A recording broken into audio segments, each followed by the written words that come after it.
Hi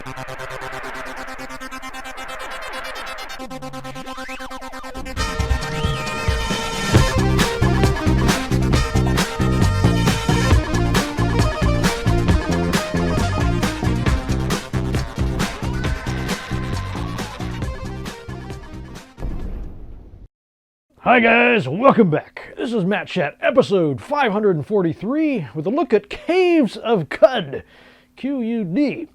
This is a game by Jason Greenblatt and Brian Bucklew of Freehold Games. And what it is, it's a kind of hybrid roguelike. So it's got a lot of procedurally generated stuff, but it also has a lot of handmade, handcrafted, handwritten material, content, a main quest line. You know, there is a main mission to go on here. It's got a fabulous setting, kind of reminiscent of Jack Vance, Dying Earth, something like that, with a mix, I guess, of kind of science fiction, apocalyptic stuff, some fantasy. It's just a really intriguing setting, and it's got a lot of great stuff about it. It's overwhelmingly positive on Steam and GOG. And by the way, you can pick it up on Steam for $29, $29.99, or on GOG for $25.99. So if you act quick, there's a bit of a sale there at GOG. Anyway, we've got a lot to cover here. So without further ado, here is Caves of Qud. All right, so here we go, folks, with Caves of Qud. With me, Dr. Matt Barton. I'll be guiding you through this game a little bit, talking about it, giving you my thoughts on it. Now, if you're jonesing for the game, just want to jump in without a review, you can always pop over to Good Old Games or Steam. If you get it on Steam, it's $29.99 right now. If you get it on GOG, it's only $25.49. So you do the math. But either way, I think it's a good value. You'll have some fun with this. Now, this is one of those games that's absolutely huge. There's so many options, so many different ways to play it. It's kind of a roguelike. It's probably what most people would describe it as, but it's also got a lot of pre-made content, sort of handcrafted material. If you don't know what a roguelike is, it's basically a lot of the content, if not all of it, is procedurally generated. So it's just algorithms designing the dungeons and encounters and the loot you find. A lot of games will have a little bit of procedurally generated stuff, but the idea with a true roguelike is even the developers might not know what's going to happen every time they play the game. Whereas a game like this is a sort of mix of that procedurally generated stuff with the very intentional content created by the writers, the story creators. So I think it's a good mix. I think it works out pretty well. But it's kind of a hybrid roguelike, I guess you could call it. So anyway, let's go into a new game. And this, I believe this game is based or inspired by the Gamma World role-playing game. I'm not too familiar with it, but it's basically a mix of technology and magic. At least that's my understanding. There's a lot of science, like robots and stuff in this game. It's not all just traditional fantasy creatures. Kind of that old world technology that you'll find. It just so happens I've been reading the Fred Saberhagen books about the swords. I think it's like the 12 Swords trilogy. I might be getting the name wrong, but it reminds me of this a little bit. That game, those books also have that idea that it's a fantasy world, but you go far enough back in history, there was sort of highly advanced technological civilization, and some of those remnants of technology are still around. Anyway, I recommend that book series, but I'm getting way off topic here. Okay, we need to create a character.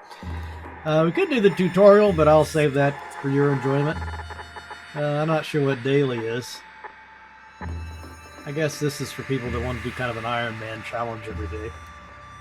There's easy mode. I think the classic, this is the permadeath mode. So what that means is you play for a while and you eventually die. I mean, it's inevitable.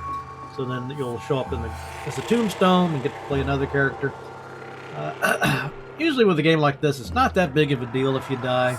It's not like most CRPGs, where you just have to keep reloading.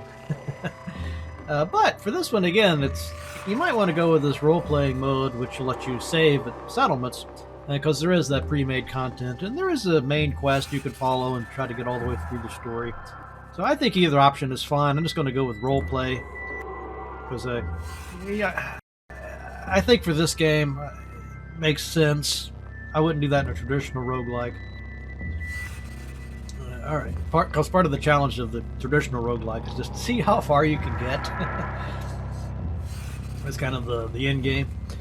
Okay, let's see what we got. Presets. You can do random. Oh, build library.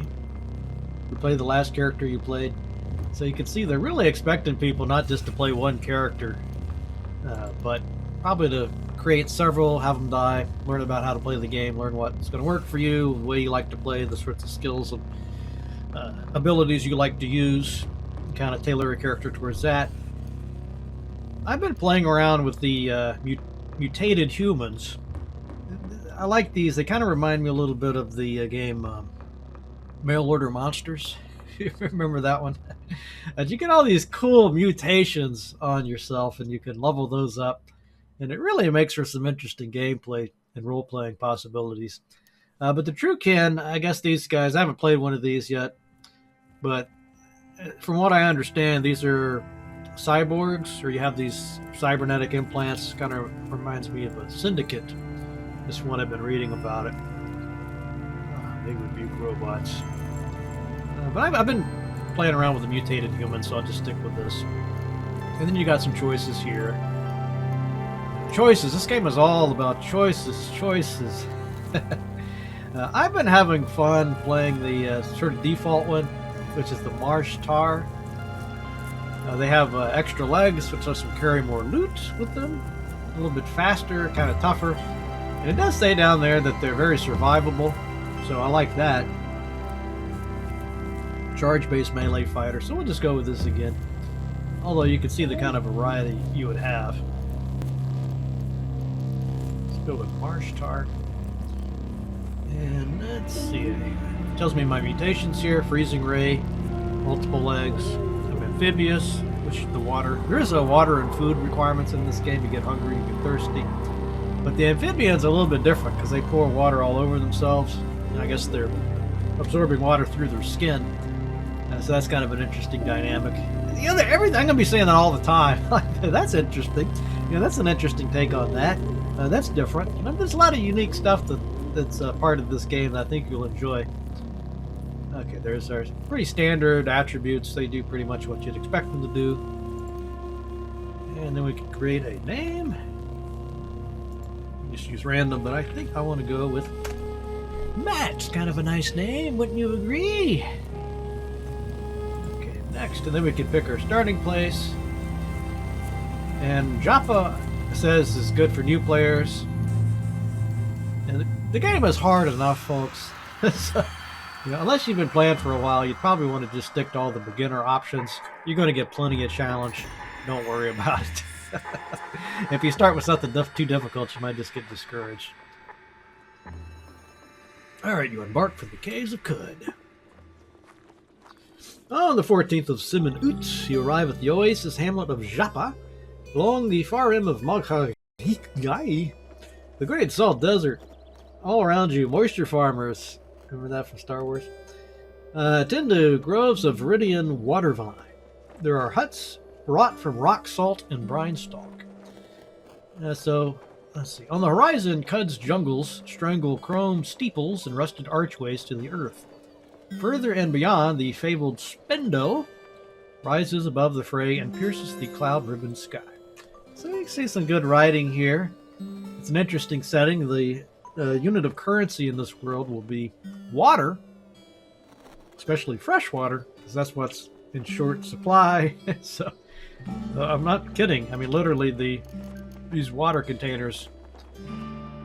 Right now, I have 32 drams of fresh water, so basically $32. And I have some other items here: bear jerky, some torches. There are places where the torch will come in handy.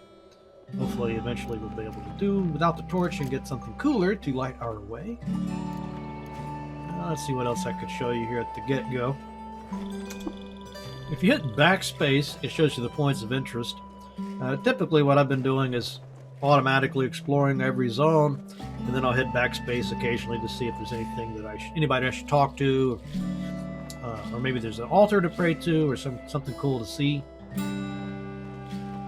Oh, the music is so good in this game.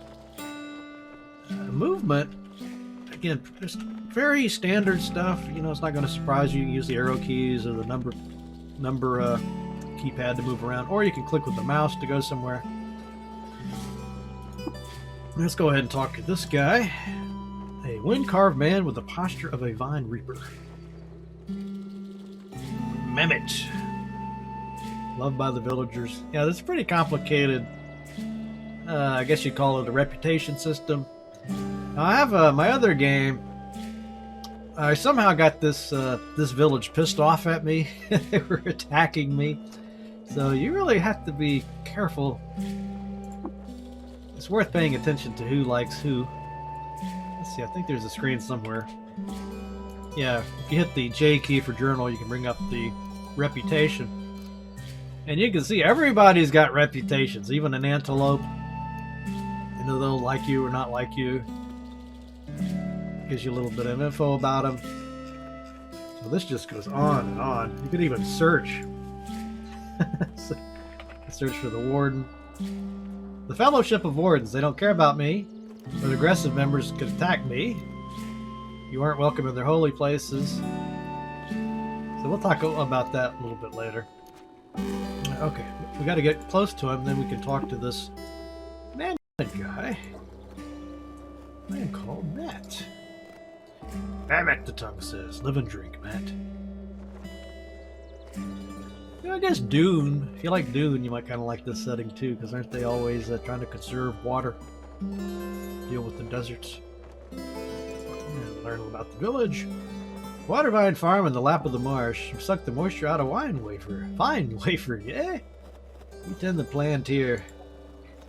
Wind off of the great desert, cools the touch and gives up moisture. Just enough. A tongue can taste 100 kinds of winds, you know? Anyway, that's where my wandering mind goes. More is about Joppa. I say, speak to our elder friend. Woodhead, up northwise the path. You know, I like that they put a little thought into, you know, even the way that they talk kind of gives you some, what's the word? I guess clues about this, what type of setting we're dealing with here. What type of characters, what kind of people would live and survive and thrive in this environment. But we can also get a quest. So this is a little different. You know, a lot of roguelikes just have very random quests. It just kind of gets kind of funny sometimes, absurd stuff. But with this game, there's a lot of, again, handmade, pre-generated quests. So there is a storyline to this main quest chain. I haven't completed it yet, so let's just stick with it. Alright, something is eating our water vine. Round Beetle Moon. K-Rune says he saw a creature, spider-like, slinking in the brine. But no cave spider would dare to go so near Warden's stomps. I tasted a bit of red fleck in the pool, shale, like we find by the soil, by Red Rock. Hike there, will you, to Red Rock? Just about 2 parasangs north of Joppa. Kill the vermin and bring one's corpse back for seeing what it is. Elder will take care to pay you after. I gotta just brighten it up here. Just notice my... There we go, that's a little better. Notice there's like some static on my blue screen. Okay, so we want to do the quest. You have received a new quest. What's eating the water vine? You can look at it again. Disliked by roots for giving one of their kind. An unfavorable horoscope reading. Disliked by winged mammals. Hated by insects for eating one of their young. So very a lot of detail, a lot of pieces here. I don't think there's any. We definitely don't want to attack him. Now up at the top of the screen here, you'll see it says I'm sated, so I'm not hungry at the moment. I'm wet. There are rust mechanics. If I'm carrying around metal stuff, it will start to rust if I stay wet. Hopefully they'll dry out. Okay, and then there's a camel over here where I can get some supplies. Let's see, I gotta make this a little bit bigger. There we go.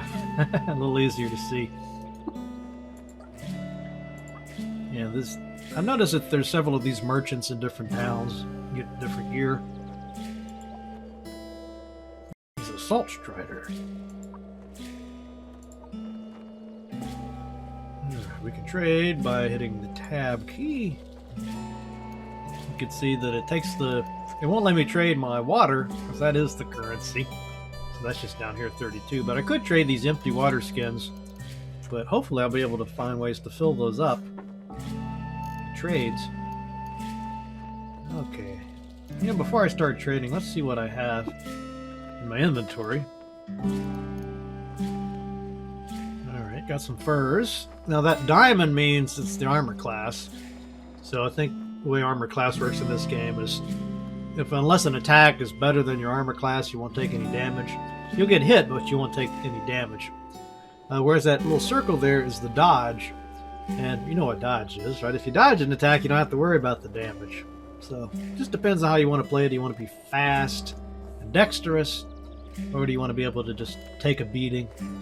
Keep on ticking. Looks like we got some torches already. And I believe these centaurs start off with some axe skills. Check on that. Yeah, so I've already got 2 out of 7 axe skills. So I probably want to stick with the axe and not switch to a different kind of weapon. See some of these other ones. We can talk about this as we go along here, but yeah, quite a few skills. So you could really spend a long time learning things. Okay. I don't think I really have got enough cash at this point to do anything. Or even to buy anything. And I don't want to buy too much stuff, because if you get down to 0 water, well, you're screwed. So let's just save our money. Yeah, there's a little shrine over here. This is kind of neat. So when you look at the shrines, they give you a little bit of the history of the place, tell you a little bit about the culture. And we can also learn where there's a... Oh, I just put it in the journal. Okay.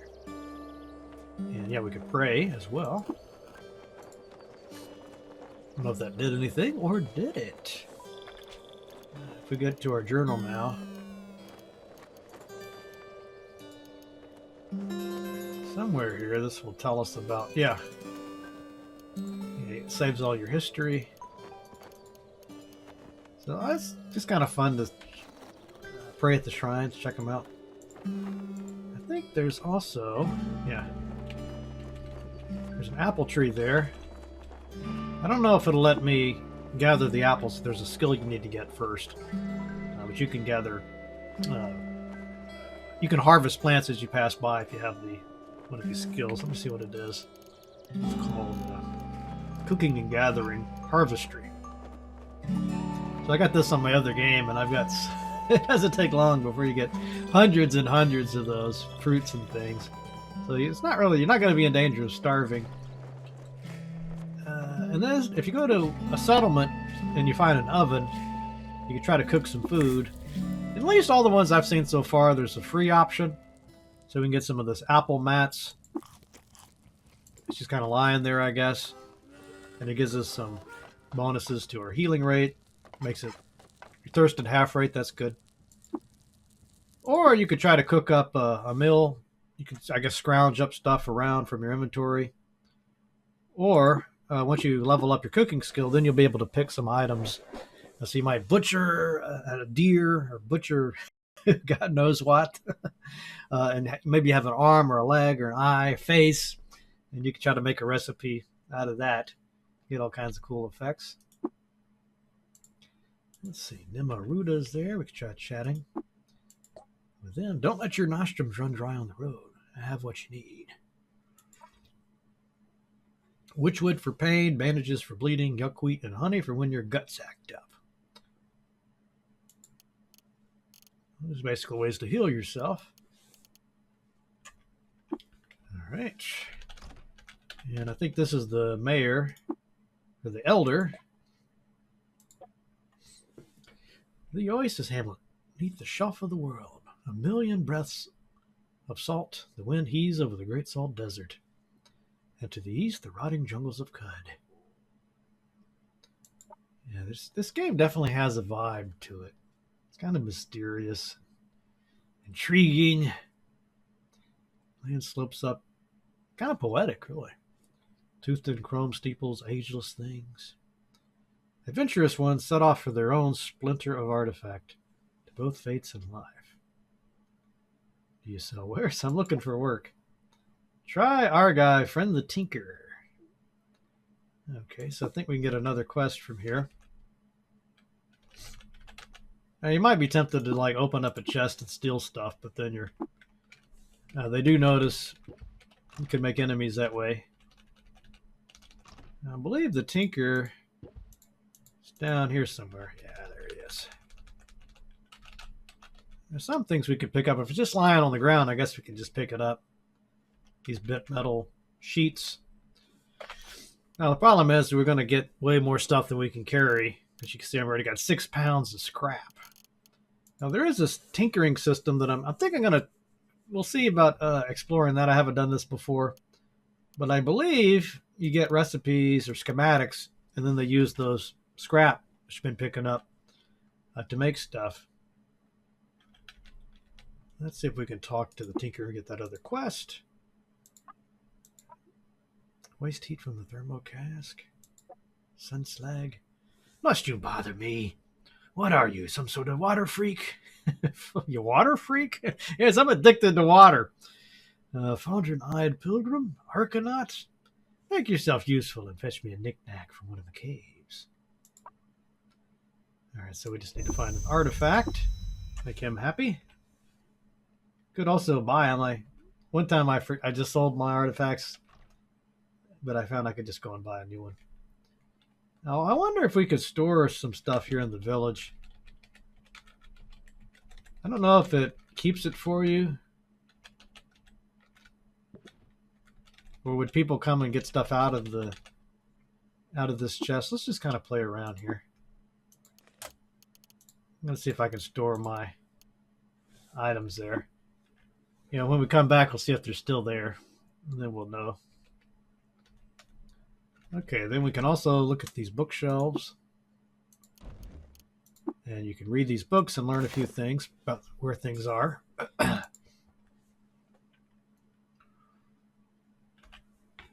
You don't have to take the book to read it. So get a little bit more in our journal. Since the first festival of Ux, villagers of Joppa have feasted on warm apple mats. Okay, looked at those. Now I think we can also play around with this water ritual. Now I haven't been able to get too good of understanding of how this works, but basically you give them some water and then there'll be some reputation options. So we can begin the ritual. Yeah, but the problem is the people that hate this guy, they're not going to like that you shared water and vice versa. So the villagers of Joppa, they like this. So we increase our reputation. But whoever the Zoroastrian host, they really hated that we did this. Wow, so they're probably going to try to kill us if we run into them. But then it opens up these pretty cool options. So you can trade reputation for some training, maybe. Looks like we don't have enough reputation for anything. But if we did, we could go to secret. Could learn that harvestry thing. That'd be really cool. But it looks like we don't have enough reputation. I don't think he's got anything to trade. No. So we basically wasted that water. Just the 1 dram, but it won't let you do that with every character that you run into, just certain ones. I think you can do it with this guy. Yeah, we can try it again here. Okay, that brought our reputation up some more with Joppa, but they don't like Mammoth. Because they dislike Mammoth, your reputation with roots. Oh, roots. Who cares about roots? Yeah. Okay, so we can trade our 50 reputation to learn harvestry. Or you can learn how to cook a recipe, apple mats. Your reputation was 60. I think it'd be worth it to learn harvestry. Because otherwise you have to spend a lot of skill points to get this. I'll just do it just so you can see what happens. You gain the ability to harvest plants. Okay, let's stop doing that before I ruin my reputation completely. But now I should be able to go to this tree here and collect the apple. Yeah, see? You see? Now I've got a star apple. That'll pay off big time because we're going to be finding lots of things, vine wafers and stuff we can add to the inventory. And if nothing else, you could always sell them. But I don't like running out of food and water. And what I'm doing here, I just hit the 0 key on the number pad, and it automatically explores for me. Not 100% efficient, but it's a quick way. And then one other thing I can do, every now and then you'll see an option to examine. So I think that uses your intelligence. I guess we can see. Maybe it's not intelligence. Which one of these has to do with... Yeah, there we go. It is intelligence. Makes sense. So you can see what an artifact does, or see what kind of machinery, what that machinery does. I don't think it gives us any kind of points for doing that, but it's just kind of cool. It's a mannequin. I thought there was at least a couple things in here. Yeah, there's another one. Electricitus.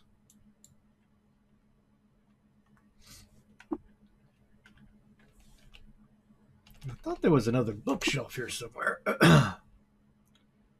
Let's see. We talked to everybody. I don't know if we talked to the cat. You could pet the cat and get a glow. Pet. You start to glow. So now we're phosphorescent. Radiates light. Hey, that's could be more useful than you think, because we might not want to have the torch all the time. Anything else? Could have sworn there was another bookshelf here. Okay, so what we can do now, we can go north, explore this area, see the tombstones, stone carvings. Now you see I'm picking up those, you see I'm picking up these vine wafers? So I can either eat those, I can preserve those. Oh wait, what's this? Shrine to Yahim. He purchased a rhythmic floating orb named Arithmus Yamagift. Then he went to a nearby tavern and lost Rhythmicus Yamagift to a local thief. Discover the location of Turava. Yeah, whenever you learn where something is, you get a quest to go check it out. Let's go ahead and pray to this shrine too. And pray. Okay, good. Go check out some of those tombstones as well. Okay, looks like I got everything I can get here. Go inside the graveyard. And you can check out some of these. Rest in peace, Kawa. Knocked over the head with a copy of Across Mugrahai, Volume 3. Off the Free City. What's this one? Udger. Crushed to death by a falling anchor spike's implant. Okay. So let's see. We still got plenty of stuff we can carry, so I'm not worried about that. So there's a couple ways to explore. We could just keep going screen to screen, or we can hit these buttons here, go all the way to the top and get the world map. So we're here, obviously. You can right click to see what stuff is. That's Red Rock. We got that village we read about there. We got a rusted archway, rust wells. And I think most of our quests are pointing us to this place.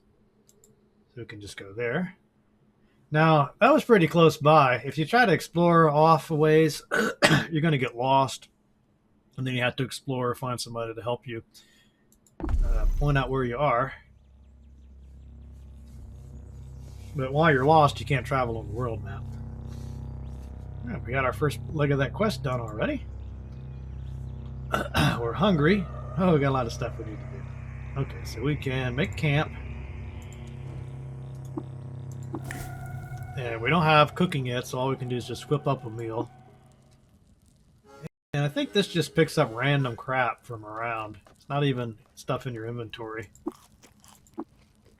So that will make us not hungry anymore, but it's not going to give us any cool benefits. Once we learn how to cook proper food, then we can fix that. Alright, let's hit 0, start exploring this area. Should get into combat here pretty soon.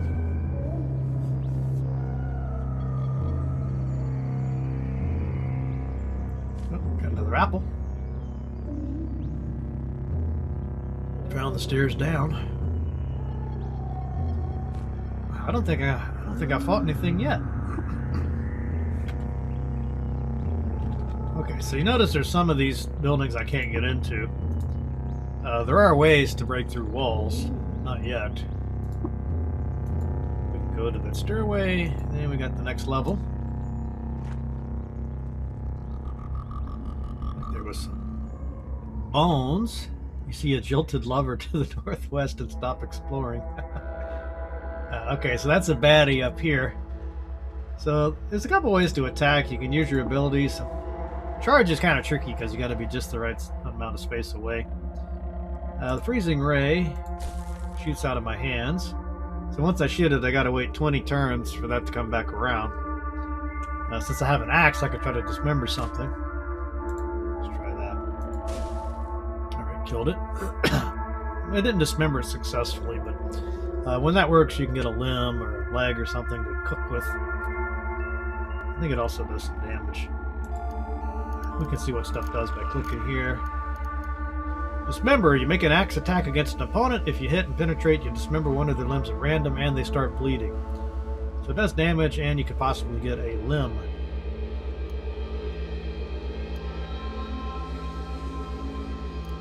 Alright.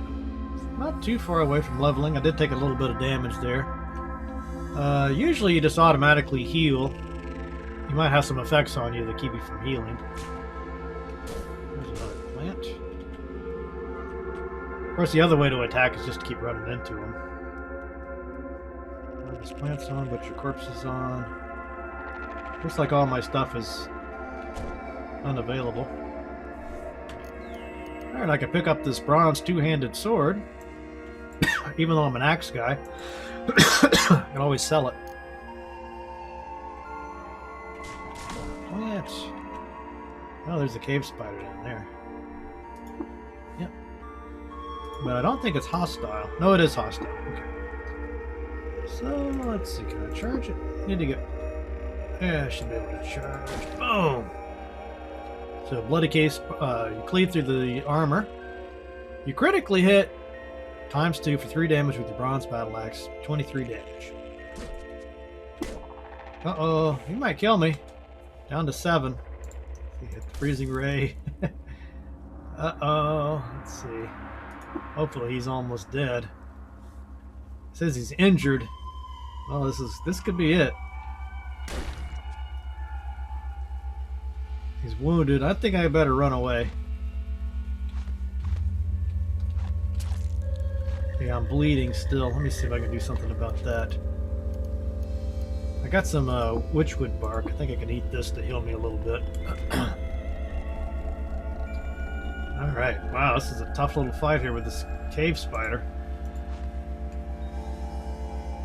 Let's see, I can't freeze yet. Whew, dang. He almost got me. But we prevailed. Oh, we got another Snapjaw Hunter down there. Hostile average.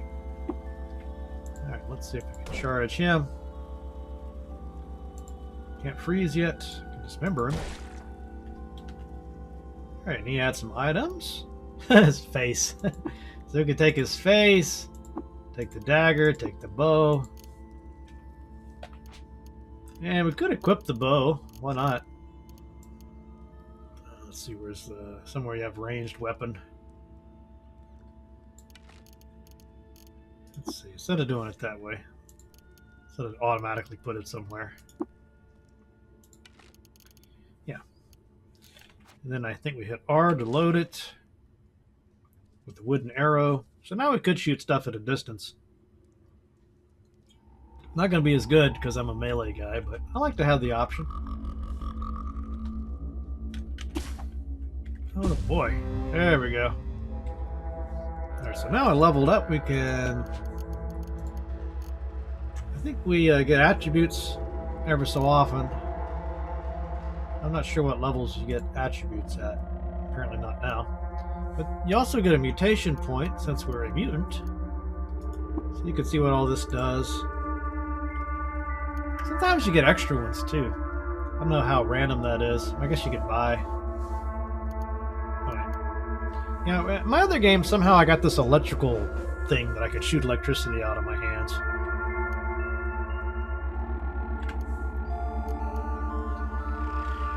I think we probably want to go Freezing Ray. It's a pretty powerful ability. And then we also get some skill points, 66 skill. Don't have quite enough to get anything with the axe. We need more intelligence to be able to cook, I guess. We can see what else we could learn how to throw. This stuff's probably not all that useful. We already know how to make a camp, but we could learn some wayfaring. Basically, so you wouldn't get lost as much. We could do physicking. Bandages you apply are more effective at stopping bleeding. That's short blade. One-handed. You are skilled with small one-handed knives and blades. I think that's more like daggers. Long blade. Yeah, I think I just need to stick with... I was kind of wondering if, like, axe, you get more points, or are these different? Actually, I guess we could confirm that. Yeah, so I guess there's not like dagger. You have short blade, so I think this is just another category of weapons. And then you get single weapon and multi-weapon. So I might benefit also from some single weapons if I stick with just the one axe. At least that's the way I'm interpreting it, but I'm just going to save my points for now. And it looks like we need to rest a little bit, so we can just wait until we're healed. Now we're good to go. Continue our exploration.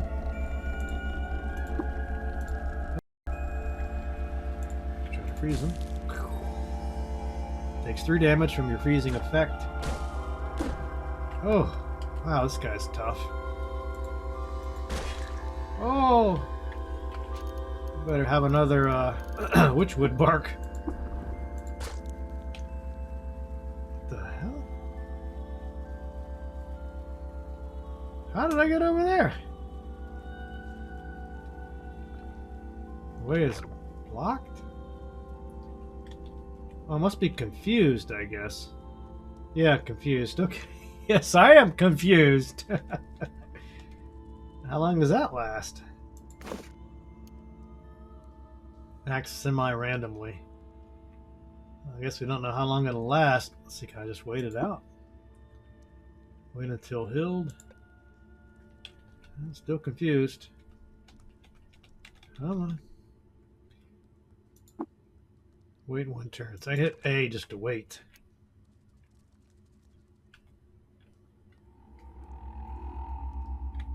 Let's see. Yeah, why not? 24 turns, sure. Okay. There's a mid leg there we could pick up. Probably don't want to be carrying around all these body parts until I can cook with them, but I really like cooking.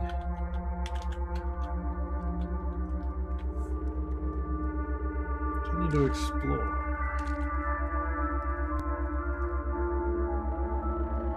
See the stairs down. I don't think I'm ready for the next. I don't think I'm ready to go downstairs yet.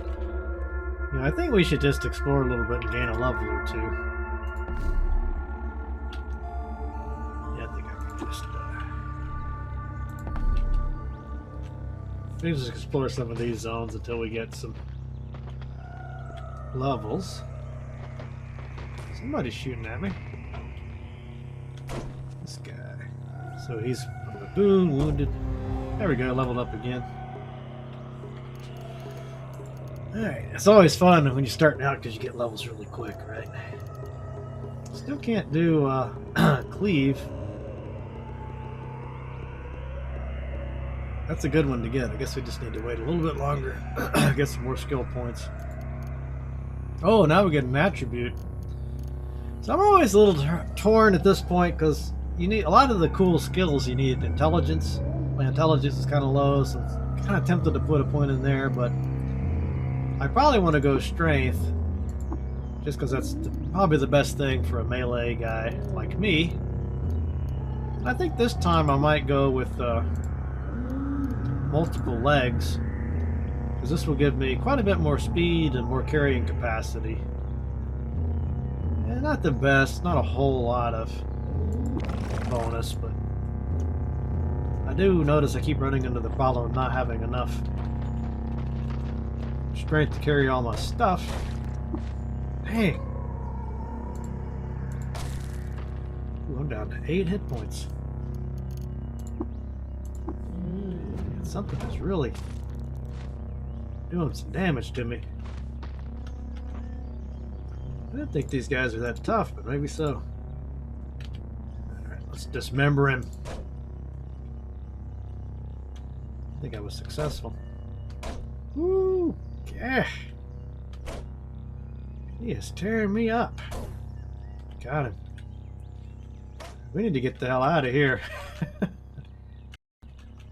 Oh, he's following me. Uh-oh. Salty water. He's fine. Oh, no. There we go. Whew, see that freezing ray is well worth pumping up. Oh, there's another one already. I need to get back to town, I think, and rest up. I ain't gonna get killed out here. Okay, let's see how far we are from town. There we go. So now we can trade some of our stuff and rest up, get some free food, save the game. Alright, let's see. We trade him these. I don't guess he's going to pay me anything for my corpse parts. That's too bad. Well, we can trade these daggers and the sword. Okay. So now we got 32. Water, drams, I guess. See if he's got anything I might want. Chainmail would probably be handy, but I don't have nearly enough gold for that. Pretty sure I've already got... Ooh, what's this? Plastifier bonnet. Wow, that's 1,000 drams. Long ways from being able to afford that. Okay. But anyway, it saved the game since it came to the settlement. Pray again. Might as well pet the cat again.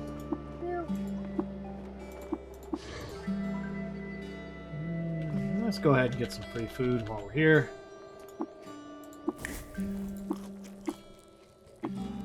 Okay. Let's go back and... You know, I feel like we almost want to be one more level.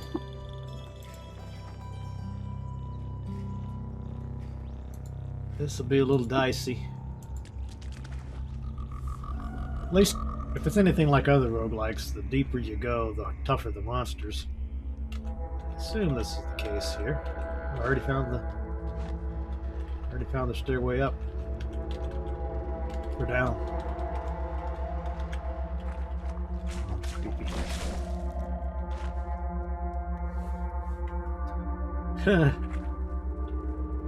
I got the sappy, wet, seed-spitting vine sensory nodule. Heal up. Oh, I'm hungry already. I just ate! Can't cook with hostiles nearby. There he is. See if we can freeze him. He had a staff on him. Can we make camp? And make some food.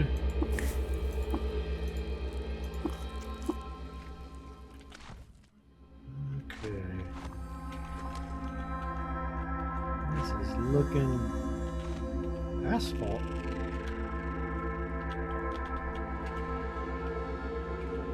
What's up with this bat? Nothing to trade.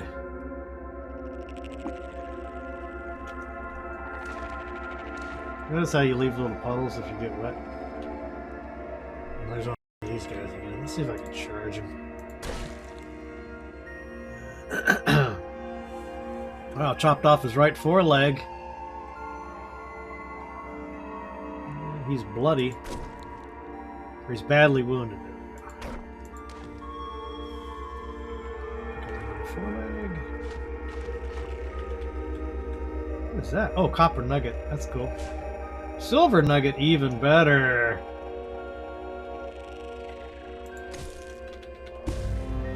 Gained another level. It must be. I don't know if this is just random. I mean, does it always give you a certain amount of hit points, and skill points, and mutation points? You know what I mean? Is that like set up in advance, or is it just a random roll each time? I got a forage here. I don't know if you can use these. It'd be pretty cool if you could do something with the iron, but I don't see any options to do anything with. Alright, now we can learn Cleave. Whenever you hit an opponent with an axe, 75% chance you cleave their armor, giving them a -1 penalty to their AV.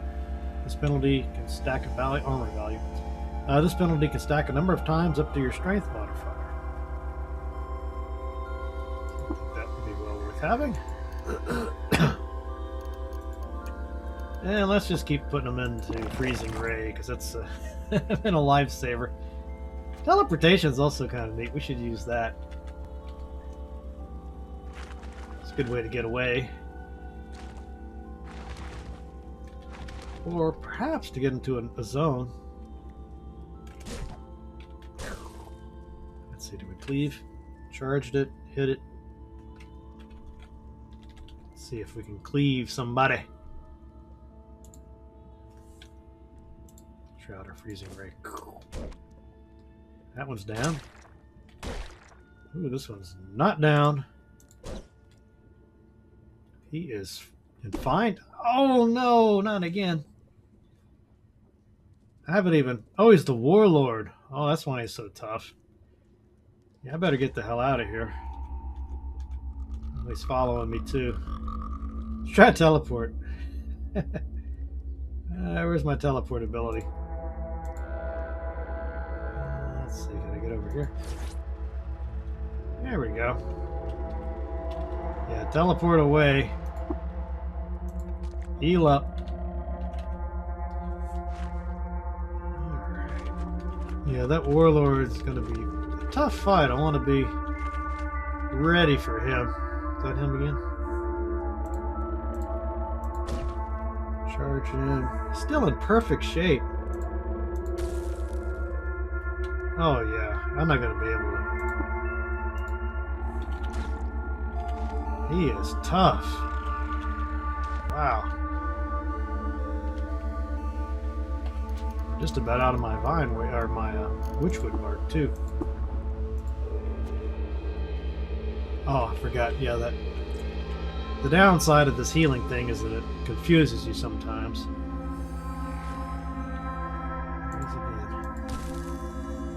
He's injured at least. Dismember? I chopped off his face. Okay, let's see. Can we kill him? He's bleeding. There we go, got him. Whew. Let's see what he had on him. A tunic, a longsword, and a face. I don't think any of this will be useful to me. You see these nuggets here? I don't know about silver, but the copper will definitely rust if you get wet. So I'll probably need to get back to town and sell it before it rusts. Didn't I pick up a tunic? Yeah, there it is. So I guess it would be better at this point since my furs are cracked. Equip that.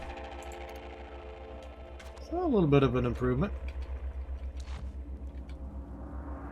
Some bronze, long sword. Oh, what's this? Monkey braid. What the hell is a monkey braid?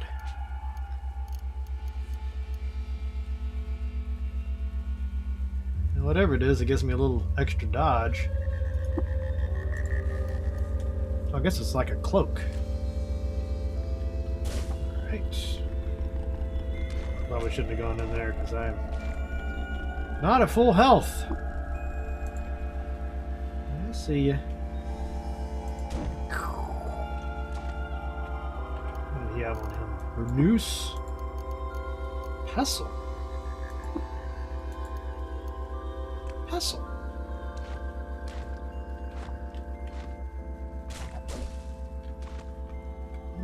Pestle. Dang, man, I'm just really getting hurtled out here. Okay. I need to get some better armor.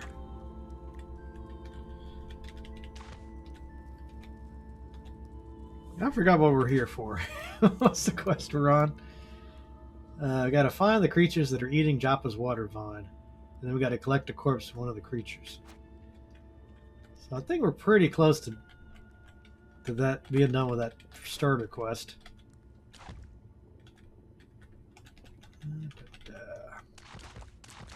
Have we already explored this whole level?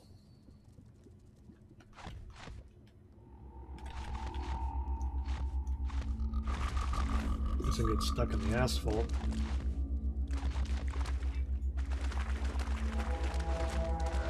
This is one that auto explorer is so helpful.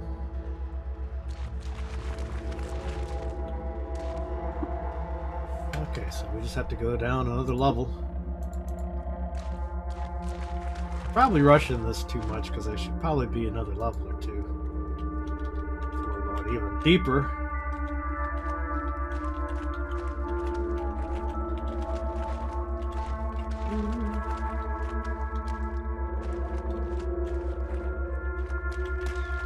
Oh, great, one of these guys. Got him with my freeze ray. And dagger. Bow.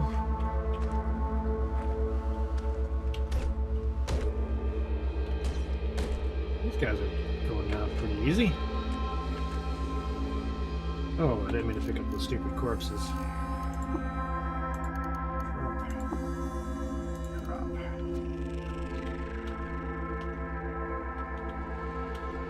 Before we get too much further, I think I should go back to town and see if I can get some upgrades. I could run into a critter in here somewhere that would be the death of me. Oh, somebody's already got a campfire there going for me.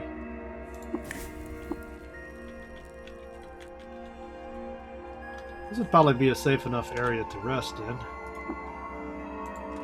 I could probably just rest here, but I'm already at full health. So. Continue to explore. Those guys charging.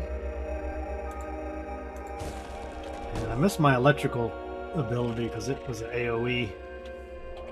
Oh, look at this. A frowning moon mask.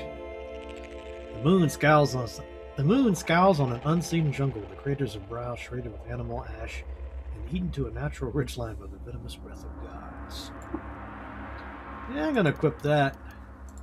Got a steel dagger. And you know what else I see up there? I see a chest.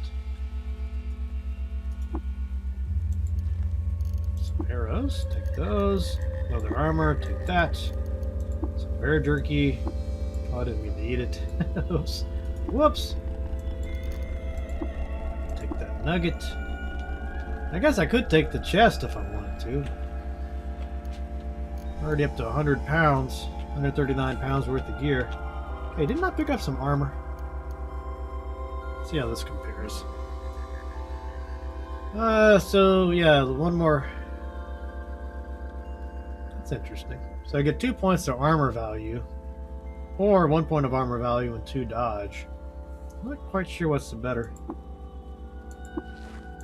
Not quite sure what's better in that circumstance, but my dodge value is pretty high. We can look at it and see what it says here. Armor value measures how well protected you are against physical attacks that hit you. The higher your score, the fewer times an opponent's attack will penetrate your armor and do damage. Or dodge value. So I'm going to be working on my strength. Which one of these determines armor value?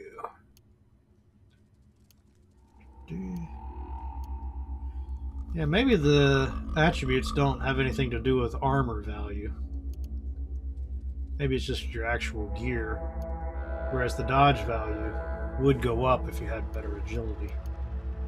Interesting. Okay. Makes sense.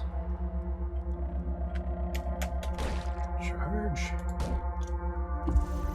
Ooh. Oh, we got an artifact. So I could try to examine this. It's an electrified staff. So for these, you have to have a power cell to activate it, but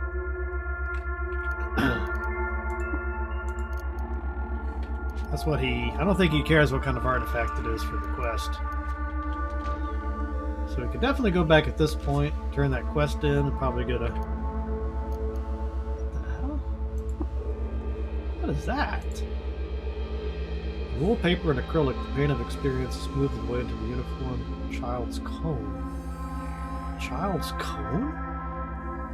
Cone is fastened by a brass chain adorned by beads of glass. Oh, it's a cursed item. Ooh. Definitely don't want to put that on.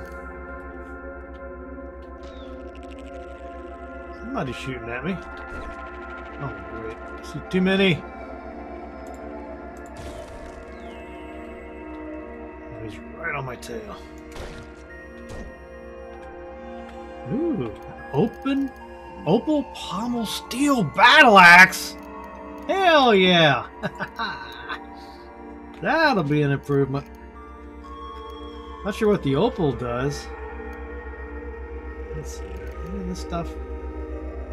An improvement. I got some sturdy studded leather armor. So I get an extra point of action or armor value, but I lose 2 dodge value. That's still probably worth putting on, even with that penalty. Let's look at the weapon.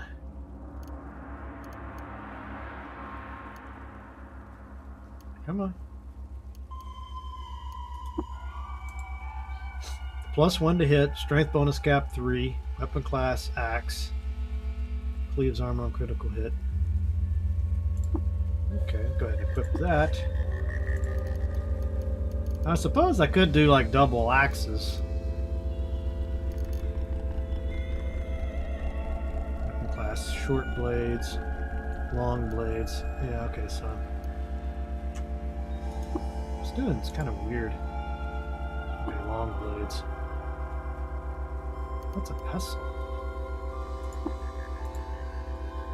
Weapon class cudgel. That clears that up.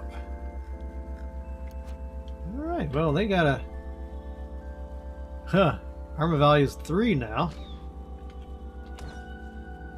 Oh, man, it's just too many of these guys. This guy's in perfect shape. Another warlord. But, yeah, cleaved through his armor. Chopped off his face. It's bleeding.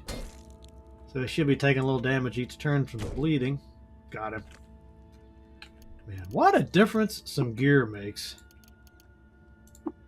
Bloody, bloody, bloody, bloody.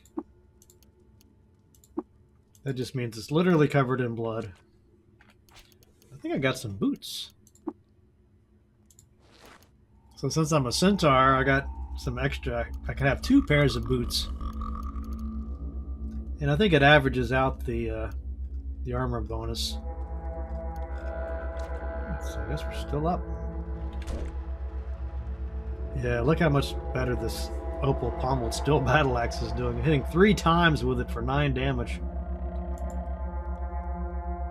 I guess is the 15 what I rolled. We got a pair of crocossins. Our sword. Let's put those crocossins on. Put those on our other feet. So now we got some shoes on our hind feet and forefeet. The item's AV bonus is being averaged across all body parts. Okay, well it did raise us to 4. Dang!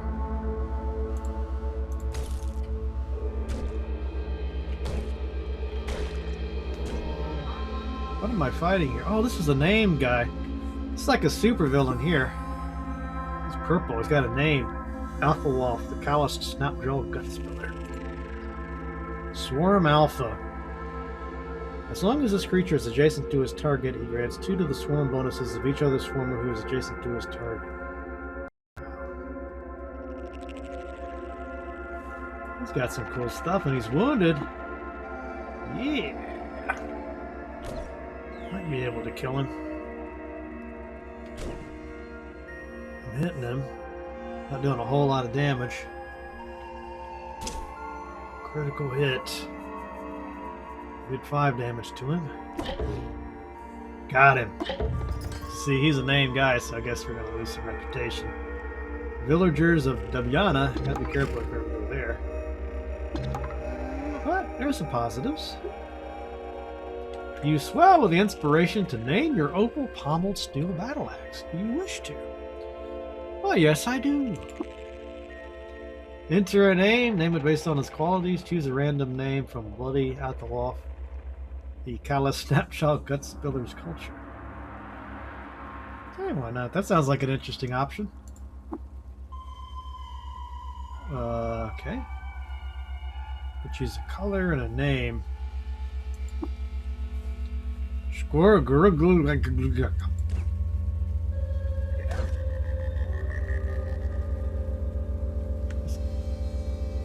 It'd be funny if I killed the big guy and then that little guy killed me. Alright, let's get all this stuff. I think we'll run back to town and sell it. My other game. What happened there?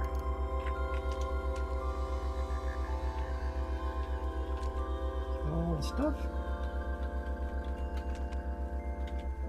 What did that big guy have on him? Let's see, what's this moon mask? I've always had that. Gives me a point of let's see, one of these things absorbs noxious vapor. The other one gives me a dodge point.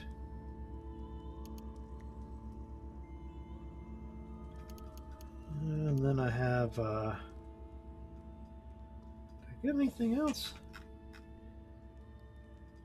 It's not. Yeah, let's go trade this stuff. Then we come back and should be able to finish this dungeon.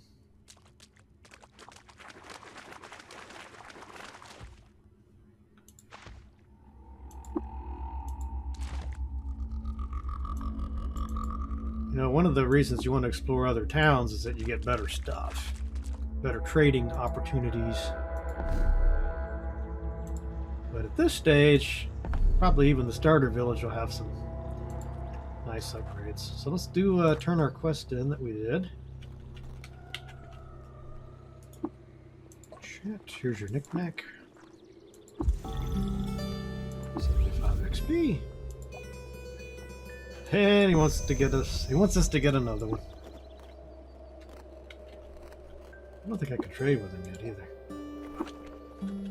Once we do enough stuff for him, he'll let us trade. Okay, so let's see if the stuff I left in this chest is still here. Still here. Okay, so maybe that's a way to not carry so much stuff around.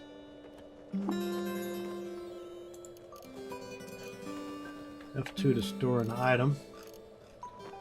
So I'm just going to keep putting my scrap in there. And eventually when I get some...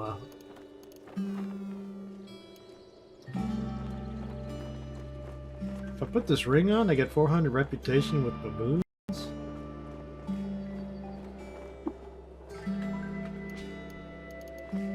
Okay, why not?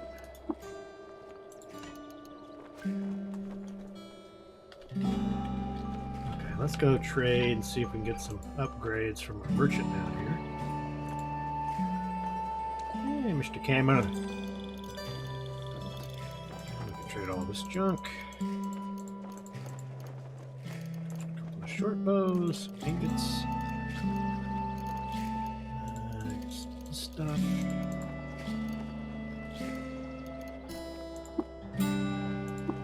Oh, we don't have enough containers. Okay, so let's see if he's got stuff we could use.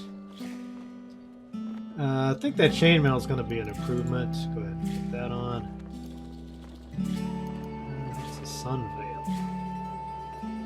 Heat resistance, 200 reputation with the Sakari tribe. We can get a shield. Wooden buckler. So we'll get that. And might as well get these extra water skins. Okay. Now we have 332 gold, or grams of water, and an empty container. Well, let's go ahead and try that new armor. Put that on too. Oh, I guess we can't... Wait, that doesn't make sense. Okay, so we got a neck ring on one arm and a buckler on the other. Let's put the chainmail... Oh, I guess the chainmail's a little bit better because, well, it's not sturdy, but it doesn't hurt or dodge as much. It's a tough call, though. You know, I could keep the sturdy one just in case the other one breaks, but it's just a couple of bucks. What if I should buy some of these canteens?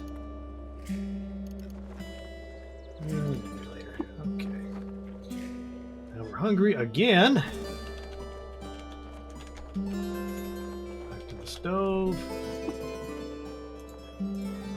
Get some more apple mots.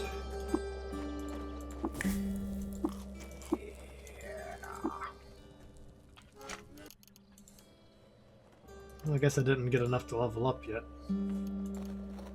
Alright, well, let's go back, finish up our quest.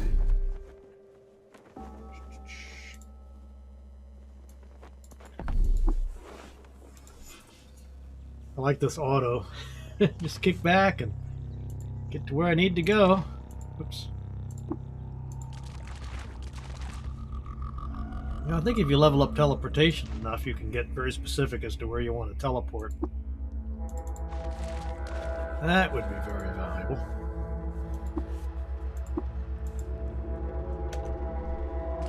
You know, as far as I can tell, all of the mutations and skills and things are useful.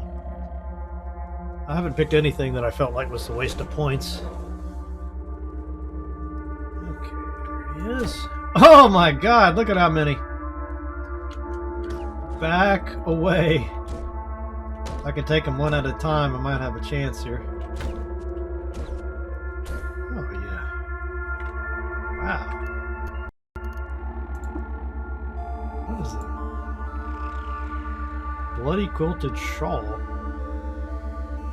10% cold resistance. Let's see. put it on my back? Just take it for now.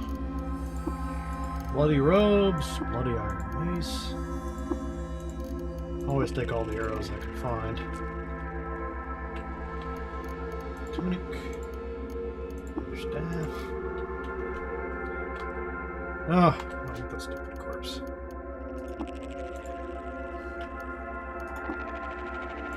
£40. Alright. Quilted shawl. So I'd lose a point of dodge, but I would get cold resistance. Well, maybe I'll hold on to it. If I go somewhere cold, it could be useful.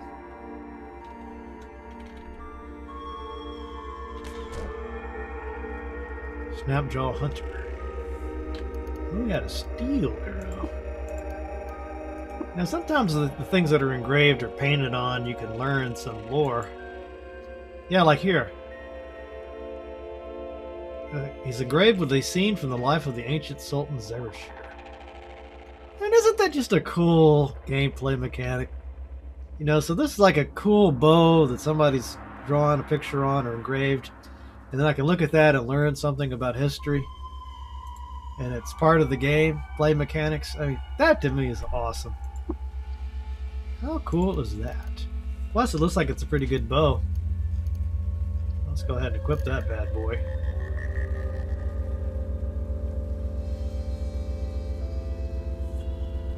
Accuracy low.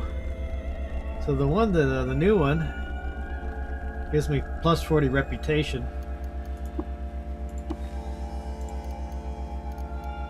Not sure what the 1d4 is for. Oh, it's just the arrow. Okay, so we need to load it. And you see we got some different kinds of arrows we could use. Let's go with the wooden arrow. I'll show you how that works next time we see an enemy, just so you can see what the ranged combat's like. Yeah, here we could use it. So we hit F. Got him. Killed him too. And he had a hand axe on him. You know, obviously if you're using ranged attacks, then you need to make sure you have plenty of ammo.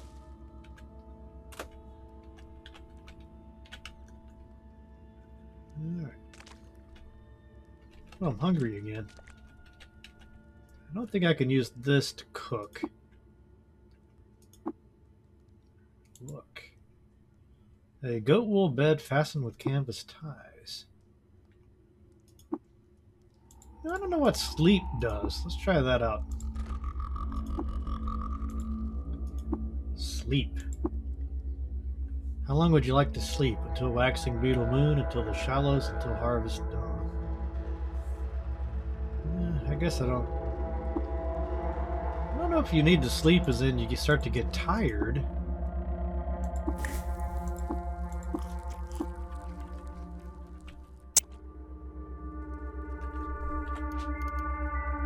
Let's go ahead and have some jerky too. Get some benefits.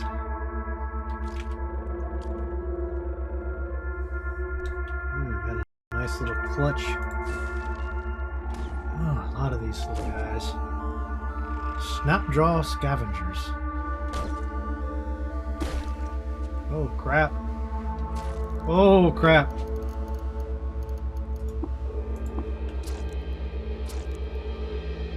That is not good. This guy even... He's in perfect shape. Oh, this is another named boss. Oh, this is not good. He's still in fine shape.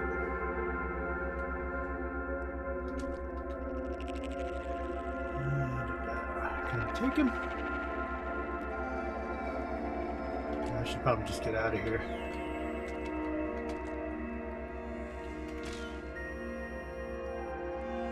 No, I can't hit him with my bow. Run away!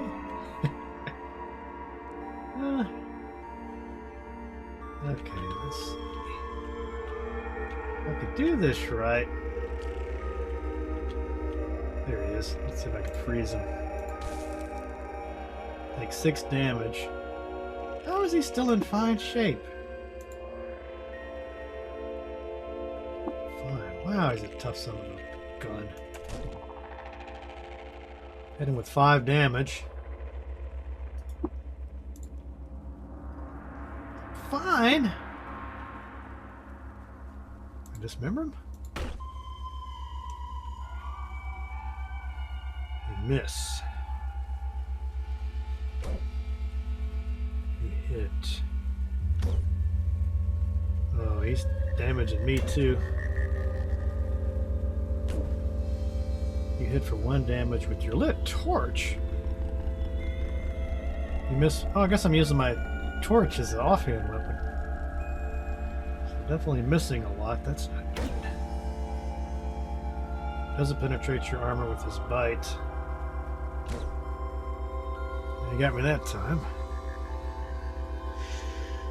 Oh, he's injured. Alright, maybe we'll be able to do this. He hits me again. I didn't hit him.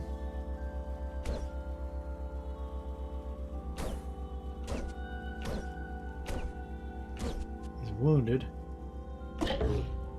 Got him. Ooh, a bunch of effects. I think I said I was a pariah with one group now. Oh, I got some ring mail. Steel longsword and a data disc. What is that? Build? I'm not sure what a data disc does. Let's see. Let's look at it. Creates Uber Nostrum injector. Okay. So we can learn? You don't have the required skill, Tinker 2. Oh. So I could either build that, I guess, or... Why don't we just hold on to it, I'm thinking. If we get that Tinker skill, we can use it. Okay. Ring mail. Not as good as my chainmail? Well, I guess that makes sense. Slender. This item weighs less than normal. Well, that's a pretty good perk, actually, because, you know, one of the big problems is not being able to carry enough loot. So I would lose a point of dodge, but I would get that... It wouldn't weigh as much. And I think I'll go ahead and wear it. I like that perk. Okay, we definitely need to rest up. Hopefully we don't run into any more big monsters. At least before we can level up again. Apron. Ooh, a masterwork. What does a masterwork do? It's a hand axe. Masterwork. This weapon scores critical hits 10% of the time instead of 5%. Wow, okay. So let's compare it to our... I don't think it's going to be as good as my other one. You get less of a strength bonus. Plus that does a 7, so plus 7 instead of plus 5, so... We'll hold on to our old axe. And of course. These little plants do some damage. Alright. Your genome enters an excited state. Choose a physical mutation to rapidly advance. Oh, I guess I get a little bonus mutation. That's cool. Wow, that's fun. You know, see, this is that classic algorithm, right? You know it's going to be good when you level up. You're going to get some bonuses, but there's also a chance you might get a really good bonus.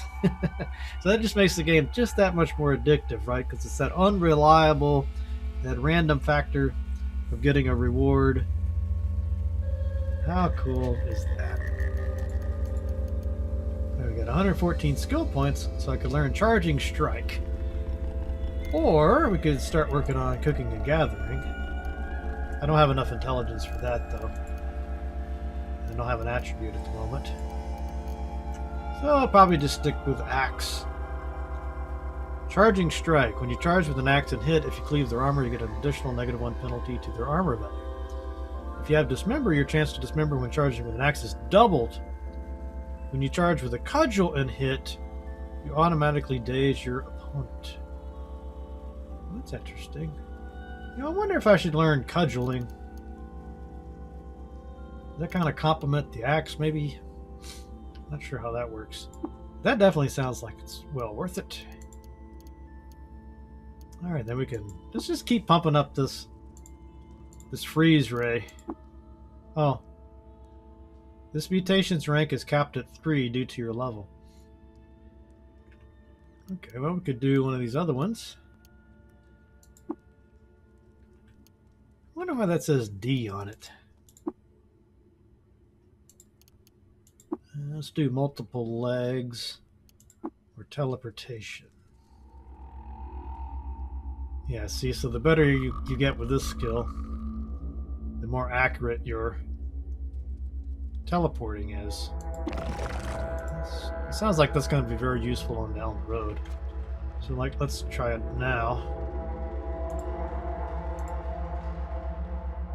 Yeah, so I guess those X's are... It could put me anywhere there. Yeah, so I got a lot of work to do on that to get it to be really useful.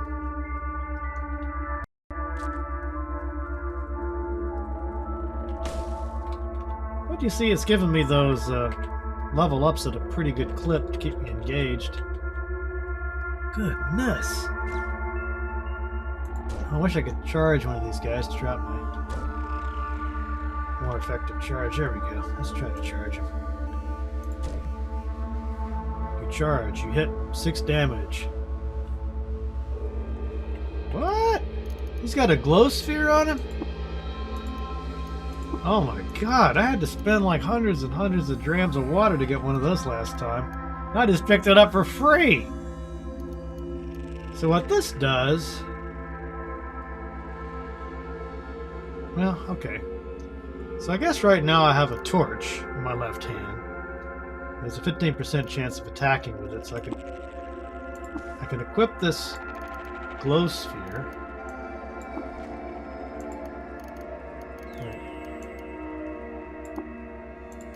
I guess I have to hold it. Oh, okay. So I guess I was thinking of something else. I had a thing that would like float to give me light, so I didn't have to use one of my hands to hold it. But I'm definitely going to hold on to this glow sphere, because when I run out of torches, I assume that just works forever.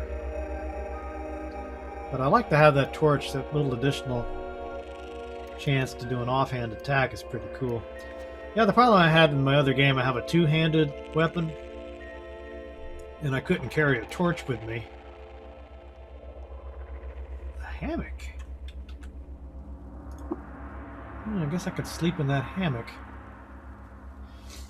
You know, I don't know if sleeping gives you a bonus. You know, I get a well-rested bonus. Okay, there's a picture there. Couple of chests. There's another trinket. So that'll make that guy happy. The... What do they call him? Artificer? Tunic. Small turquoise tube. And we could try to examine these artifacts. A bubble level.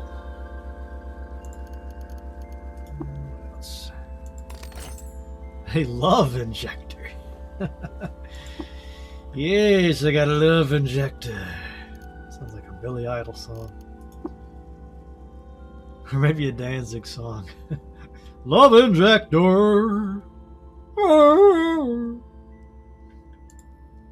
You feel unusually amorous for about half a day, during which time you'll fall in love with the first thing you look at.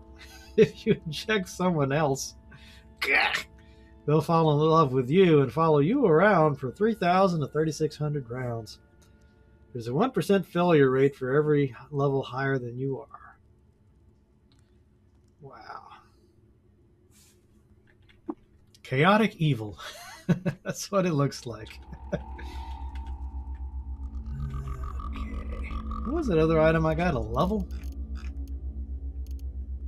Yeah, I guess that's just a trade good, which I assume means it's just for vendor trash. Well, I still haven't completed my main quest here, though. Oh, wait! Go back! I saw a dagger. A wet bronze dagger. Take it.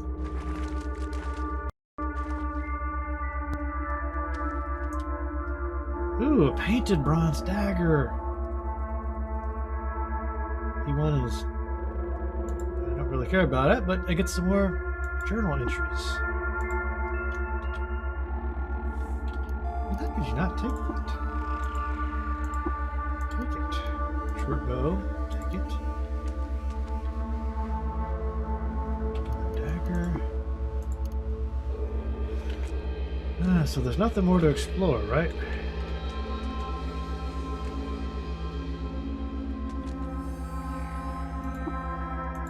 Got to go down another level, I suppose. I'm getting really deep in this jungle. You finished the step. Find the vermin. Okay, we're almost done. Yeah, there's the vermin. Let's see, he's frozen. I don't like having two of them on me, though.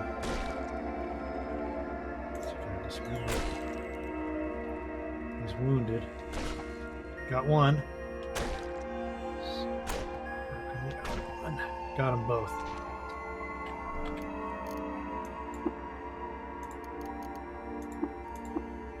Equip it. I gotta get the corpse. Okay, got the corpse. So we're done with that. We could just get out of here.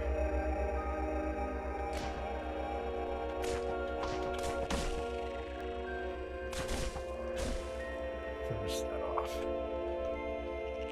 Yeah, that's probably a good place to stop.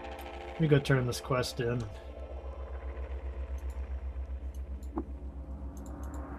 I'll show you some of my other game.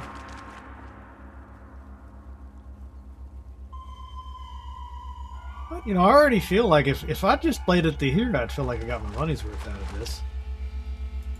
You know, we haven't even begun to scratch the surface on the skills, the mutations, and funky stuff you can do.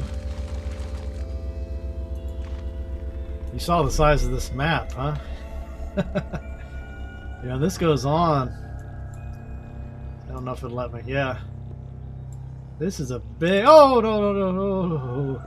Oh, I think I messed up big time. Whew. That was incredibly lucky.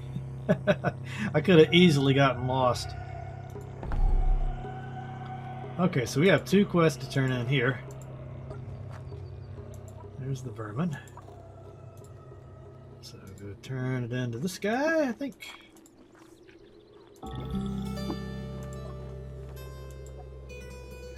What's a Gershling? This one's covered in slick and muscled out the bilge hose of sleeping Agogat in the cave under the cloaca. Gershling this far west, there must be hundreds for one. Does the gear widen again? Gyre? Plagues. Plagues of our great grandsires many times over. Salt, darkness, Svardom, Frog, Gershling. This kind of reminds me of something like Nausicaa. Got that kind of vibe to it. Friend, do not like to sour the air with a harsh word, but this tiding bites my liver like acid. Must ask Nima for an elixir of yuckweed. I noticed the creature had its fangs removed. The gear right must be bind the teeth right up to their own gums to make a show of the Gersh Nephilim. Seventh plague, Gersh Titans, born on the mountain's moonstair, quickened to life to eat our young. The Sultan Restless drove them back. Chiliadigo.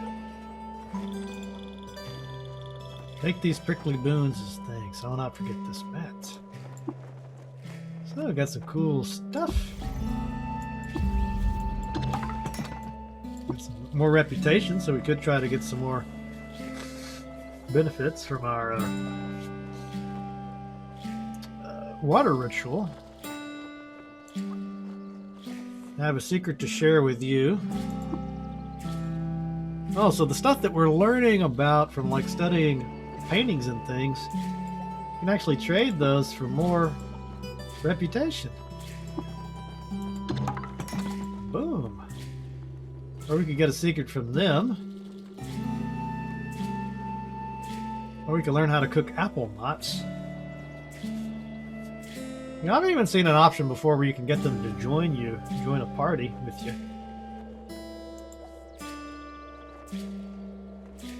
Does he have anything to trade? No. You know, I might want to pick up some more of those healing items. Yeah, what was it? I guess she's only got bandages. I think we need bandages. Might as well sell this. Actually, before I do anything, let's make sure we eat.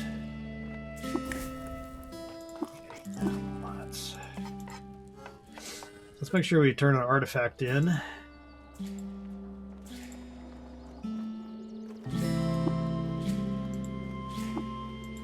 Then I think he'll give us some 150 XP. I think he gives us the next leg of the quest. The main quest. I'm on the cusp of a grand discovery. The weird wire conduit is near assembled. Once it is, we'll be able to chat with anyone in instant time. From here to the Yid Freehold. Before I can finish, I need wire. As much as you can find, at least 200 feet. You should be able to scavenge it from the rust wells. So we got our next quest, but also, he'll let me trade with him now. So he's got all sorts of cool stuff, as you can see. Let's just clean up our inventory first. That.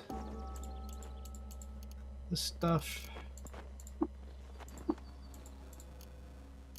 Okay, 367.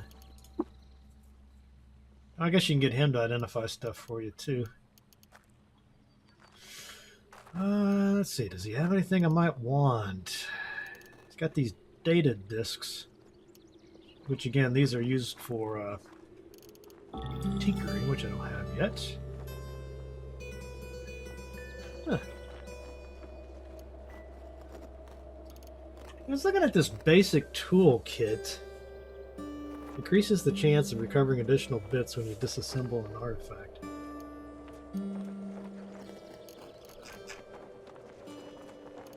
I'll go ahead and pick up another water skin.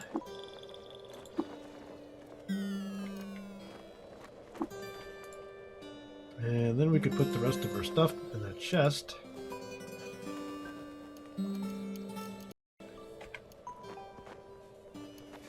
Scrap. I don't know if I want to put corpses in there. I should probably just get rid of those corpses. I'm a pretty long ways away from being able to cook with them. Now let's take a look at that artifact.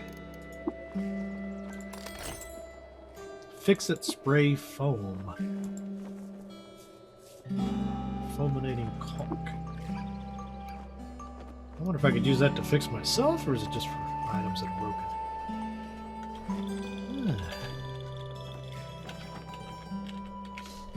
Alright.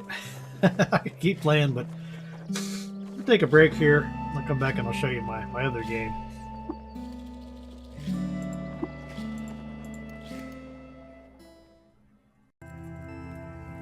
Alright, so let's just wrap it up here. I'll show you my other character, level 14. So, pretty ways far into the game. As you can see, he's kind of here with this sort of robot place, for lack of a better word. Let's see if I can remember what I was doing. Lots of places to visit. Travel.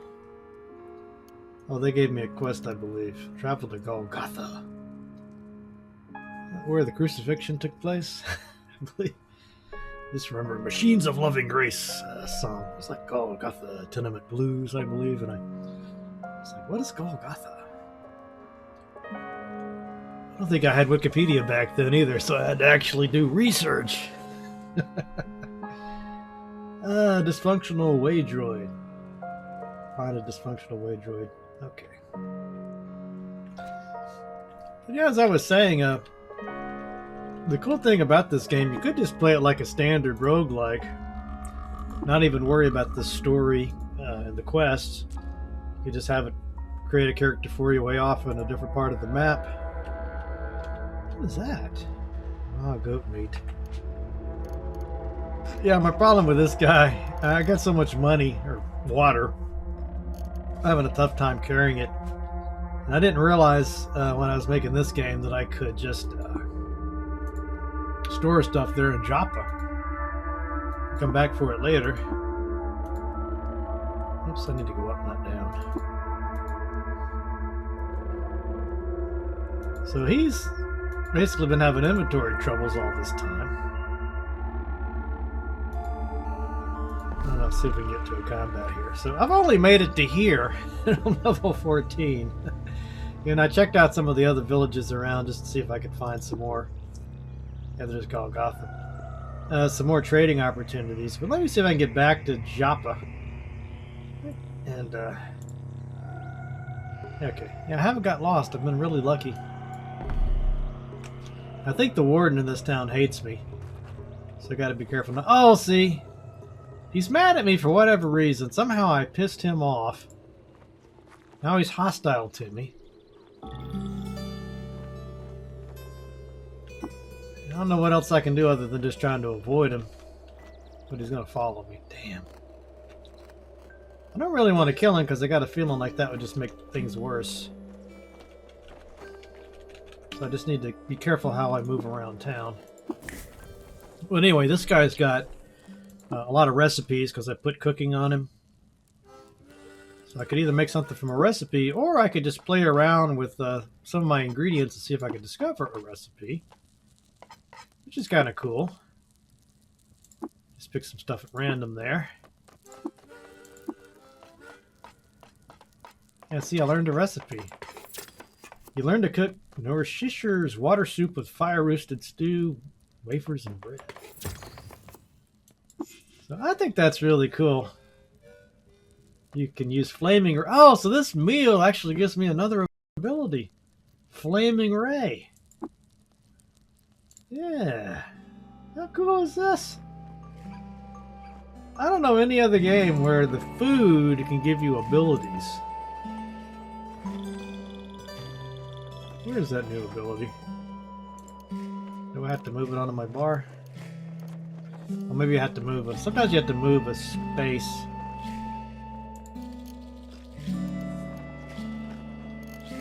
I don't see Flaming Ray. I'm just not seeing it for some reason. Is it automatic? Start to move. Oh, maybe I haven't actually made the recipe. I don't know.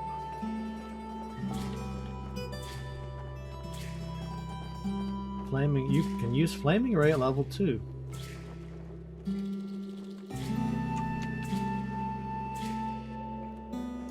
Let's just see if maybe if I choose the recipe. No, I guess I have enough ingredients to make it. Anyway, should be good. Let's see if we can sneak back into town. Try to avoid that guy. Just want to go talk to you.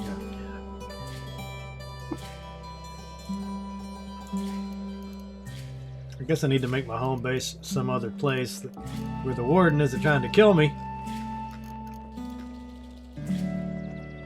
Oh, maybe I don't have anything to sell. Slime stained two-handed carbide battle axe. Oh, I remember what the deal was. Yeah, so with him, I'm trying to decide whether I want to have this single axe with a shield. What the hell is that? Marathon clock with Q-Girl pendulum. Yeah, this is above my pay grade here. But I think I've got a shield here somewhere I was using. Yeah. Equip. So you can either have the shield and axe, or you can have the bigger axe. And then I've got a floating glow sphere, so I don't have to hold the torch. So I could either have a two-handed axe with a shield combo. Plus I got bucklers. I mean, this guy's got some pretty good armor value. But unfortunately, this would be a sucky place for me to try to store my goods because that... Oh, some ruins. Because that warden's going to attack me every time. I discovered icosahedron 25th nad. Okay. So this guy will be... He'll be making mincemeat out of some of these targets. What the hell is that thing? Oh yeah, the monsters fight each other too, which I think is neat.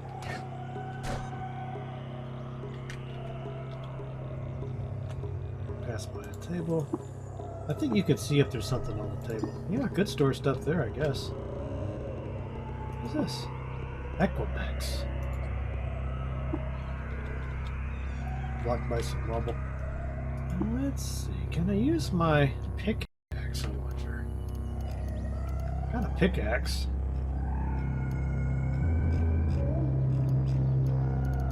Let's see. Where's that pickaxe?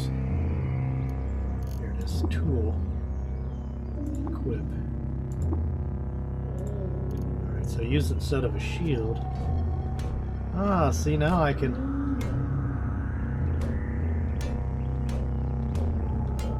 try to...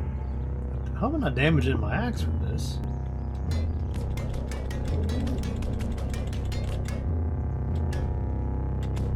I don't think... I think I need to move that to the... that way, yeah. Dig. Oh, I see. I see. It works a little bit different. Okay, I think I got this now. So I'll put the pickaxe in my offhand. Let me get the right axe. Okay. So let's test this out. I think... Dig... Wait, did that not work? It's doing it. What is this? Two-headed boar. Okay, I better focus here. Freeze him. He's badly wounded. Got him. Yeah, so let's see. Dig. There must be only certain things I can dig. Or does it dig in the ground?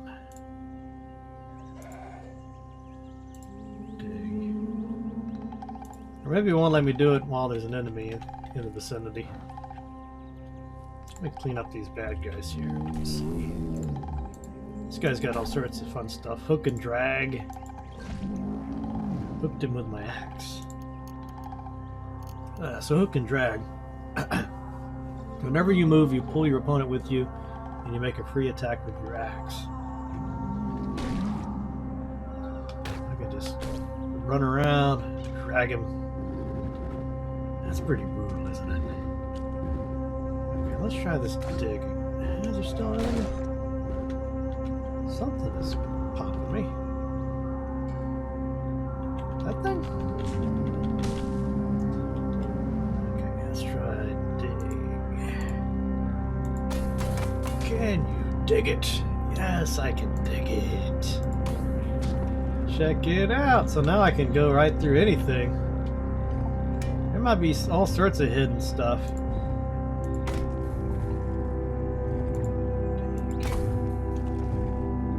Oh, this is so cool. So now I'm already thinking there's like places that I've cleared before if I didn't have a pickaxe. I didn't dig through the walls. There's probably all sorts of little secret caverns and secret rooms. Oh, I can eat something. I guess that takes a lot out of a man, or out of a centaur, marshman. Let's try another recipe. Fermented yuck wheat stem. You know, maybe a better strategy would be to try to just keep using the ingredients, making a stuff with the stuff I have a lot of. That makes sense. So use the ingredients that I have a big supply of, because then I'd be able to make those recipes. So that's pretty cool. Just keep digging. I kind of like digging. You know, I could move these around too. This gets to be too tedious.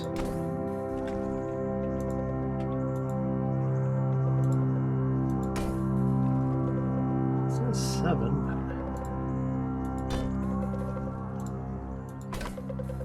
It's starting to kind of remind me of Dwarf Fortress at this point. Oh, I didn't know I could do that way. Oh, okay, so I could just pick a distant point and just tell them to dig all the way through it. Neat. I'm hungry again, though. Yeah, I guess this digging takes a lot of energy. That makes sense.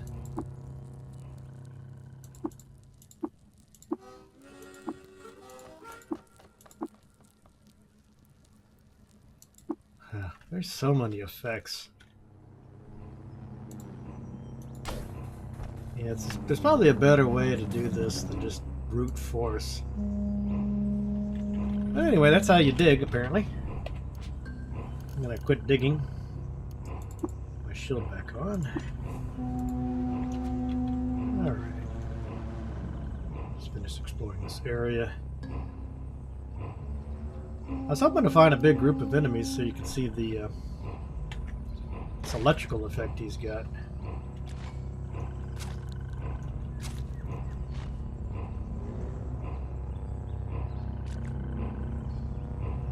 Yeah, there's a basket back there. So there's probably some stairs down or something here. But I'd have to dig through all that to find it. Pass by a door. Why is there a door there?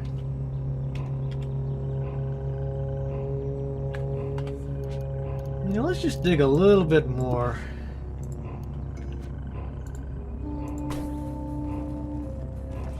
Seems like if there's a door there, there ought to be a secret, but maybe not.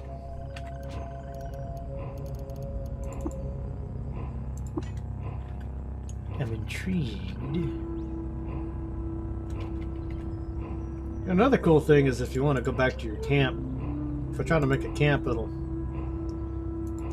Oh, it didn't work that time. But sometimes it'll say, you've already got a campfire.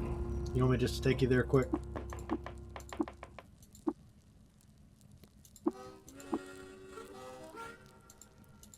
Alright. You don't always get a recipe.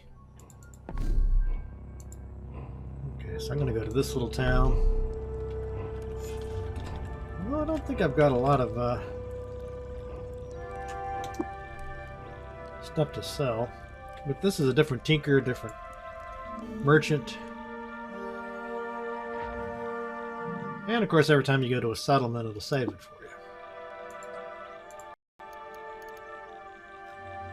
I don't know if I picked up anything I could sell this guy. Oh, I guess when you... Oh, I didn't know. I didn't realize this.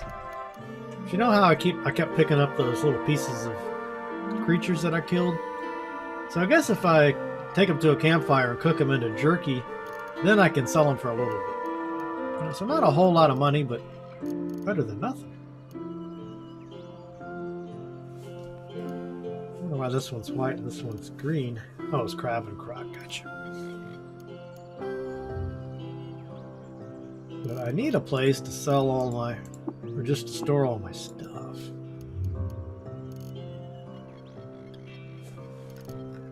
Let's see. 500 gold, so I could possibly buy some better boots. Body pad. Oh, check this out. Oh, I'm gonna get that. A painted rubber suit.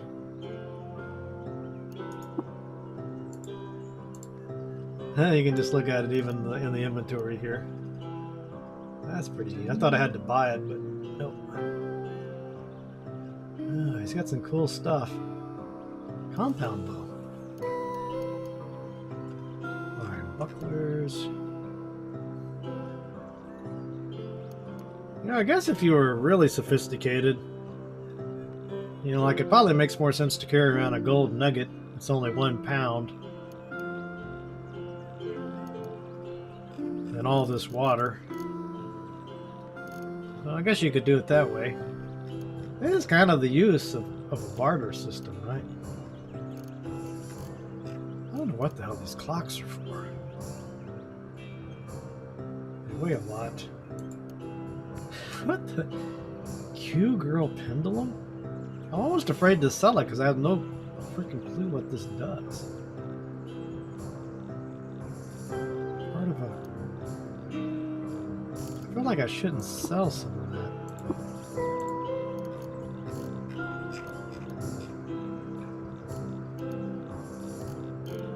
Okay, what did I buy?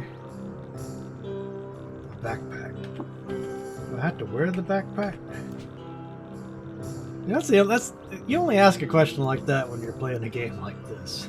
Do I need to wear the backpack to get the advantage? So I wear it instead of my cloak.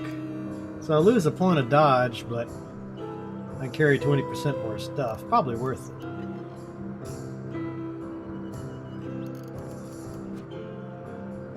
And then I could, what is this, a bookshelf?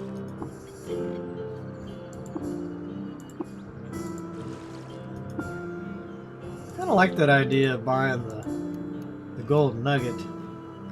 Let's just do a quick test. So if I buy that nugget, I wonder if I can sell it back to him for 100 gold, or if it does that thing where they won't buy stuff for what you pay for it. So it's 200 drams. So let's see, I'll buy that. Trade complete. Now let's see, could I sell it back to him for the same amount? Yes, I can. So that would be seem like a pretty good way to deal with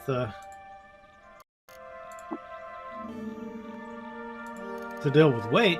You know, you just buy like gold and silver nuggets. I assume this isn't going to rust. I mean, that'd be illogical. Does silver rust? I don't know about silver, but I know gold doesn't rust in real life. So that'd be a way to keep from having to carry around so much water. You just have to keep in mind, you don't want to get that down to 0 because you can thirst to death. So that'd be a good way to deal with weight. Plus just storing your stuff where you can find a chest in the village, I guess, doesn't tap out. Alright. So anyway, there's a lot I could keep going. We could go on forever basically with this. But I'm curious enough at this point. I'd like to try, next time I play, try instead of the mutants, try one of the cyborg options, see what that's like. Just kind of this endless abilities and skills. And, I just started with tinkering on this guy, so I could get into that. You could just do the quest, focus on getting through the main storyline. So there is just tons of stuff to this game. I just now learned how to dig.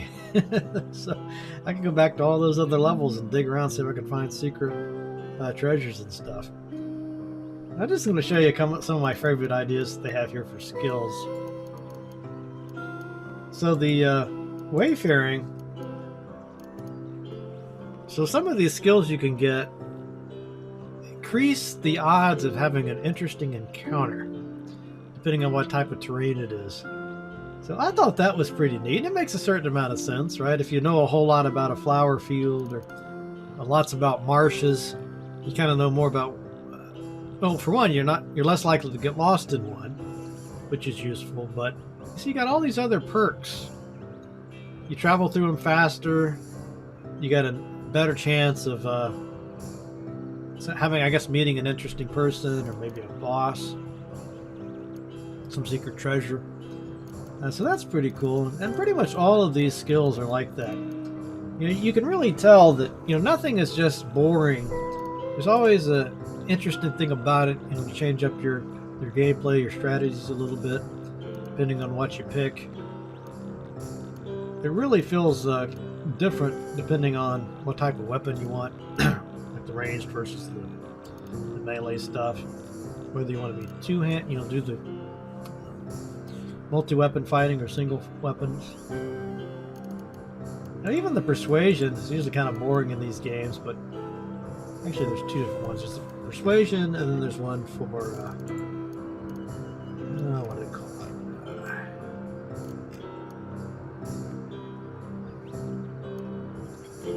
There's one, yeah, customs and folklore. So this would be really good. That, because of those water rituals. Remember, you can learn all sorts of cool stuff from those, and even get a party to go with you. So it might be worth picking customs and folklore just for that. Trash divining. When you rifle through trash, there's a 5% chance you piece together clues and learn a random secret. So that wouldn't take a lot of points to learn customs and folklore. That'd be fun. But then you got this persuasion down here. Like, one of the options here is you could persuade an intelligent creature to join you. When you barter, your ego is treated as though it were 4 points higher. But how does this work? Haggling with merchants. So does that mean my gold would be worth more? I get it for cheaper, sell it for more? Let's go back to that screen. Let's see. Chat. Trade. Does it tell me somewhere what my barter skill is?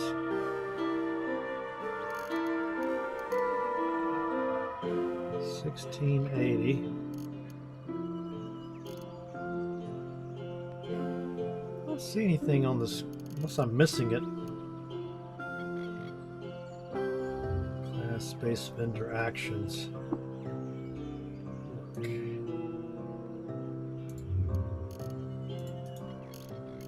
I wonder how you figure out how that affects things. I'm just going to assume if my barter skill was higher, these prices would be better. Cheaper over here, more expensive over here.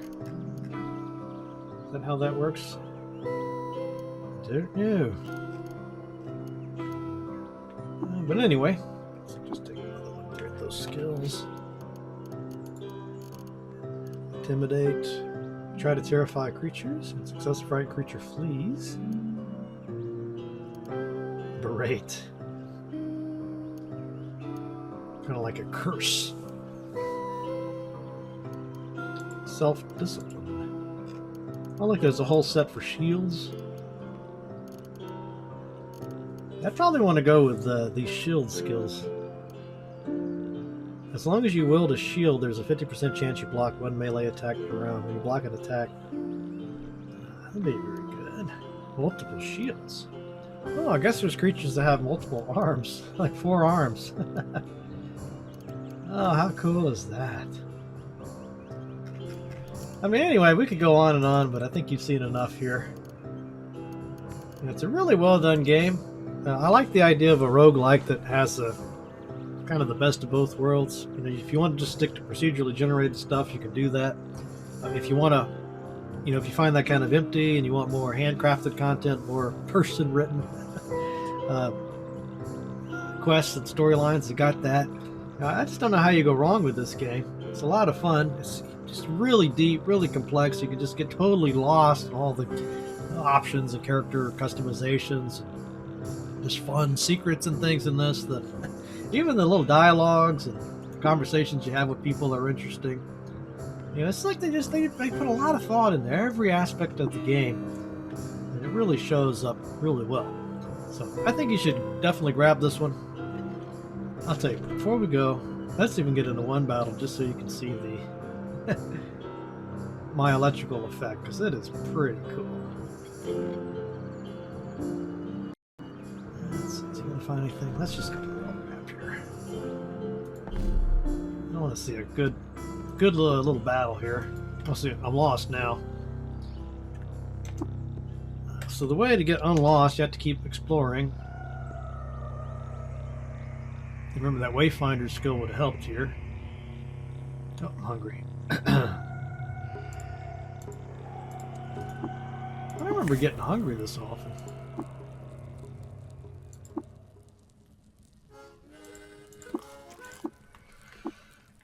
Alright. If I could find a person to talk to, I get unlost. Or I get found, I suppose. Otherwise, you just have to keep exploring. And eventually it'll say you're no longer lost.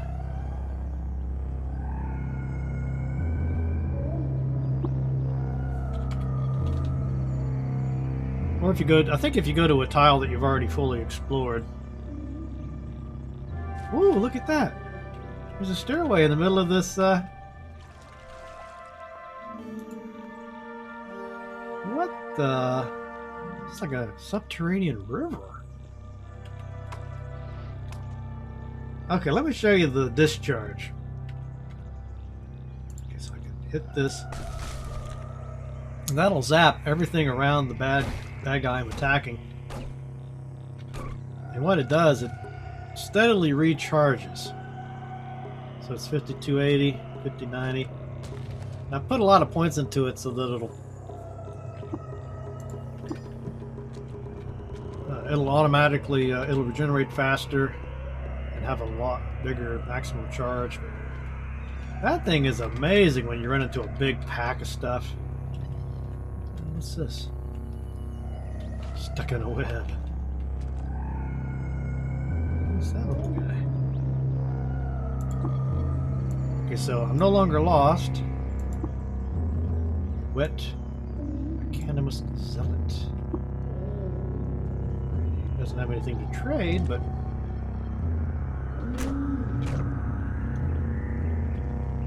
these little centipedes.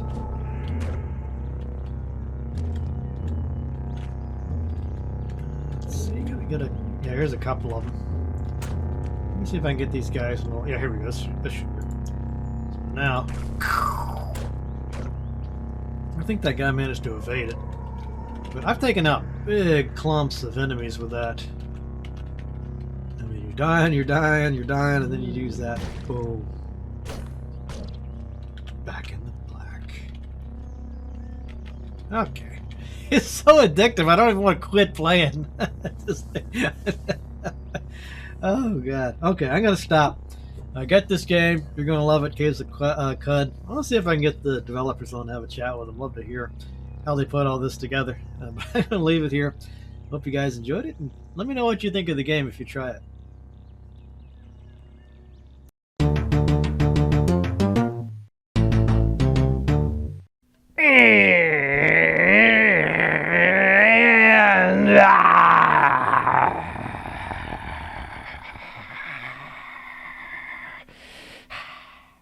That's all for this week's episode.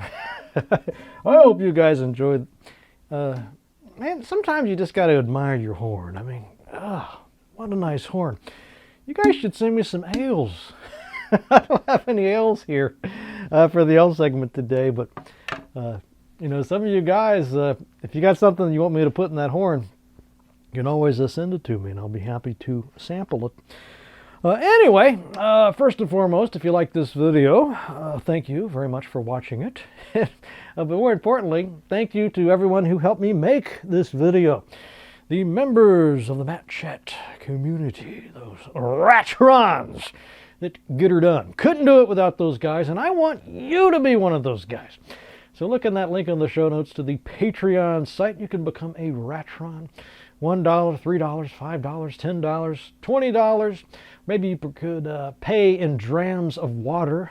Or perhaps you could send me some ales. That'd be a fun way to support the show. But look, whatever you do, even if it's just liking, commenting on the videos, really helpful if you tell somebody else about Matt Chat. Helps get the word out. And that has all these reciprocal, is that the right word? Reverberating effects, right? Because I can get more guests, because I see you have more views, and I get, you know, more access to things. It just is a wonderful thing. And of course, you get better content. So once again, thank you very, very much for supporting me and Matt Chat and Matt Bradley Shergy.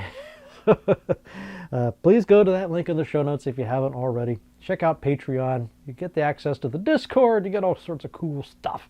So don't delay. All right, what about that news for the Matt Cave?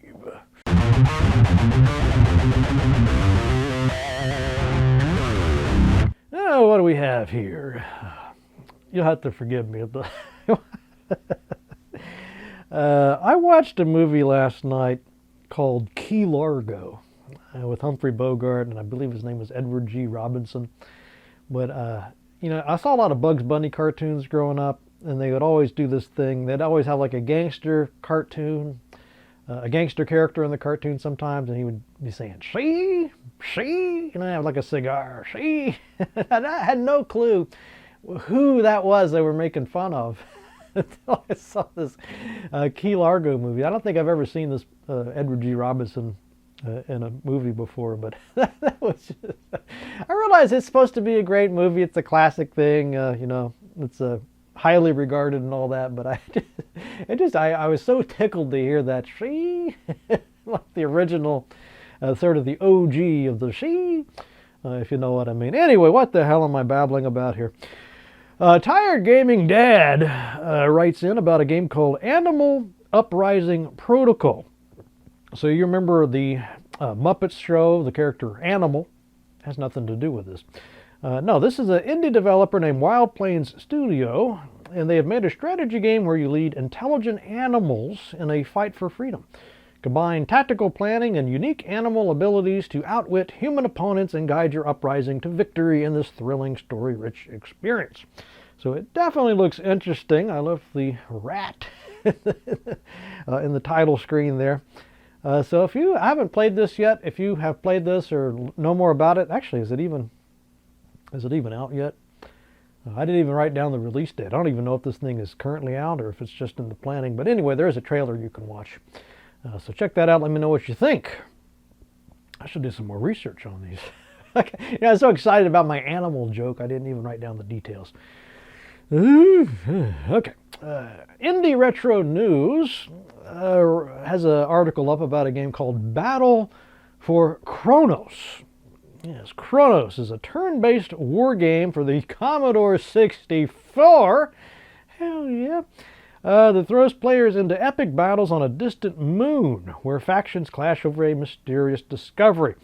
And this is by Wendigo Productions. Supports up to 4 players and features strategic depth through diverse unit types. 8 missions, 20 unique units and buildings. Playable on the C64, of course, but also an emulator. This sounds incredibly ambitious to me, and it looks good. So, love to hear if you're playing this. Might take a little effort if you're not familiar with Commodore 64 emulators. You don't have knowledge of that, but it's just so cool that people are making new stuff for the Commodore. And then last but not least, I have a bit of a, I guess we could call it a heartwarming story. So Jack Yarwood of Time Extension Blog, right in, I guess he found an interview somewhere, a recent interview somewhere with Wizardry co-creator Robert Woodhead, who, as you'll recall, I've had him on the show. Great guy, good guest. I should get him back on. Anyway, you probably also heard that his partner, Andrew, passed away. I guess it's probably been several weeks, if not months at this point. But anyway, around that time his friend passed away. An ex-video game pirate wrote to Robert with a check for $300. He said that he had bad feelings about pirating the game back in the day, and so he did a calculation of how much it would have cost to buy the game back in was it the early 80s, and adjusting for inflation and all that, and it worked out to $300. So we sent that check to Robert, and of course, Robert was really impressed with this. And he actually donated that check to his partner's children to help them out. So I thought that was a sweet story. It is, I'm sure I'm not the only one who had this, oh my God, it got kind of crazy over them. I'm not gonna lie, it was crazy at my place. We had like just shelves and shelves of like these, drawers. You'd pull them out and it'd be like all these floppy disks. Must have had like 500 of those things. And it was all, we had so many, just you'd write like numbers on the discs, and then you'd have a spreadsheet with like what was on every disc. So you could like quickly find the games. It was just terrible. They, you know, in this article, I think Robert was saying it might have been a quarter or even more than that sales lost because of all this piracy that was going on. So yeah. Just a kid, you can't blame me. But it's kind of nice. I like this idea of the amnesty. I'm not crazy about that terminology, but you know, I know if there's some game I loved growing up and there's some new project the developers like doing, and maybe they're doing a Kickstarter or something like that. You know, I really like the idea of kind of making up for that piracy as a kid by supporting their new project or funding something for them. You know, I think it's pretty cool that they're doing that. All right, what about that quotation? I don't have an ale. I need some ales. Anyway, part of the Caves of Qud inspiration, I'm pretty sure it's Qud. You know, I listened to the video. I think that's what he's saying.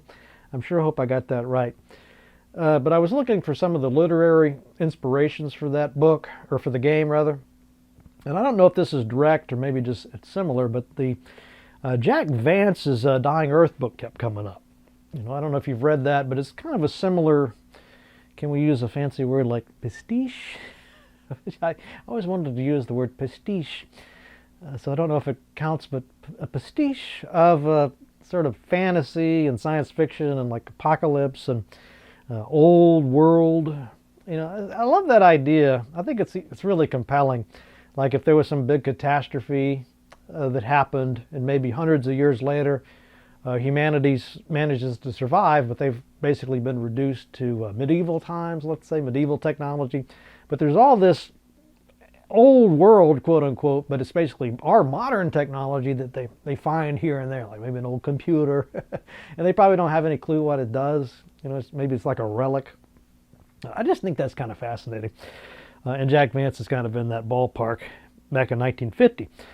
But anyway, here's a quote from him in that book, The Dying Earth, I think you might like, and it seems to fit the theme of the video rather well, I think. It goes something like this. The world is a complicated place, and the more complicated it is, the more interesting it becomes. So ponder on that, and I'll see you guys next time.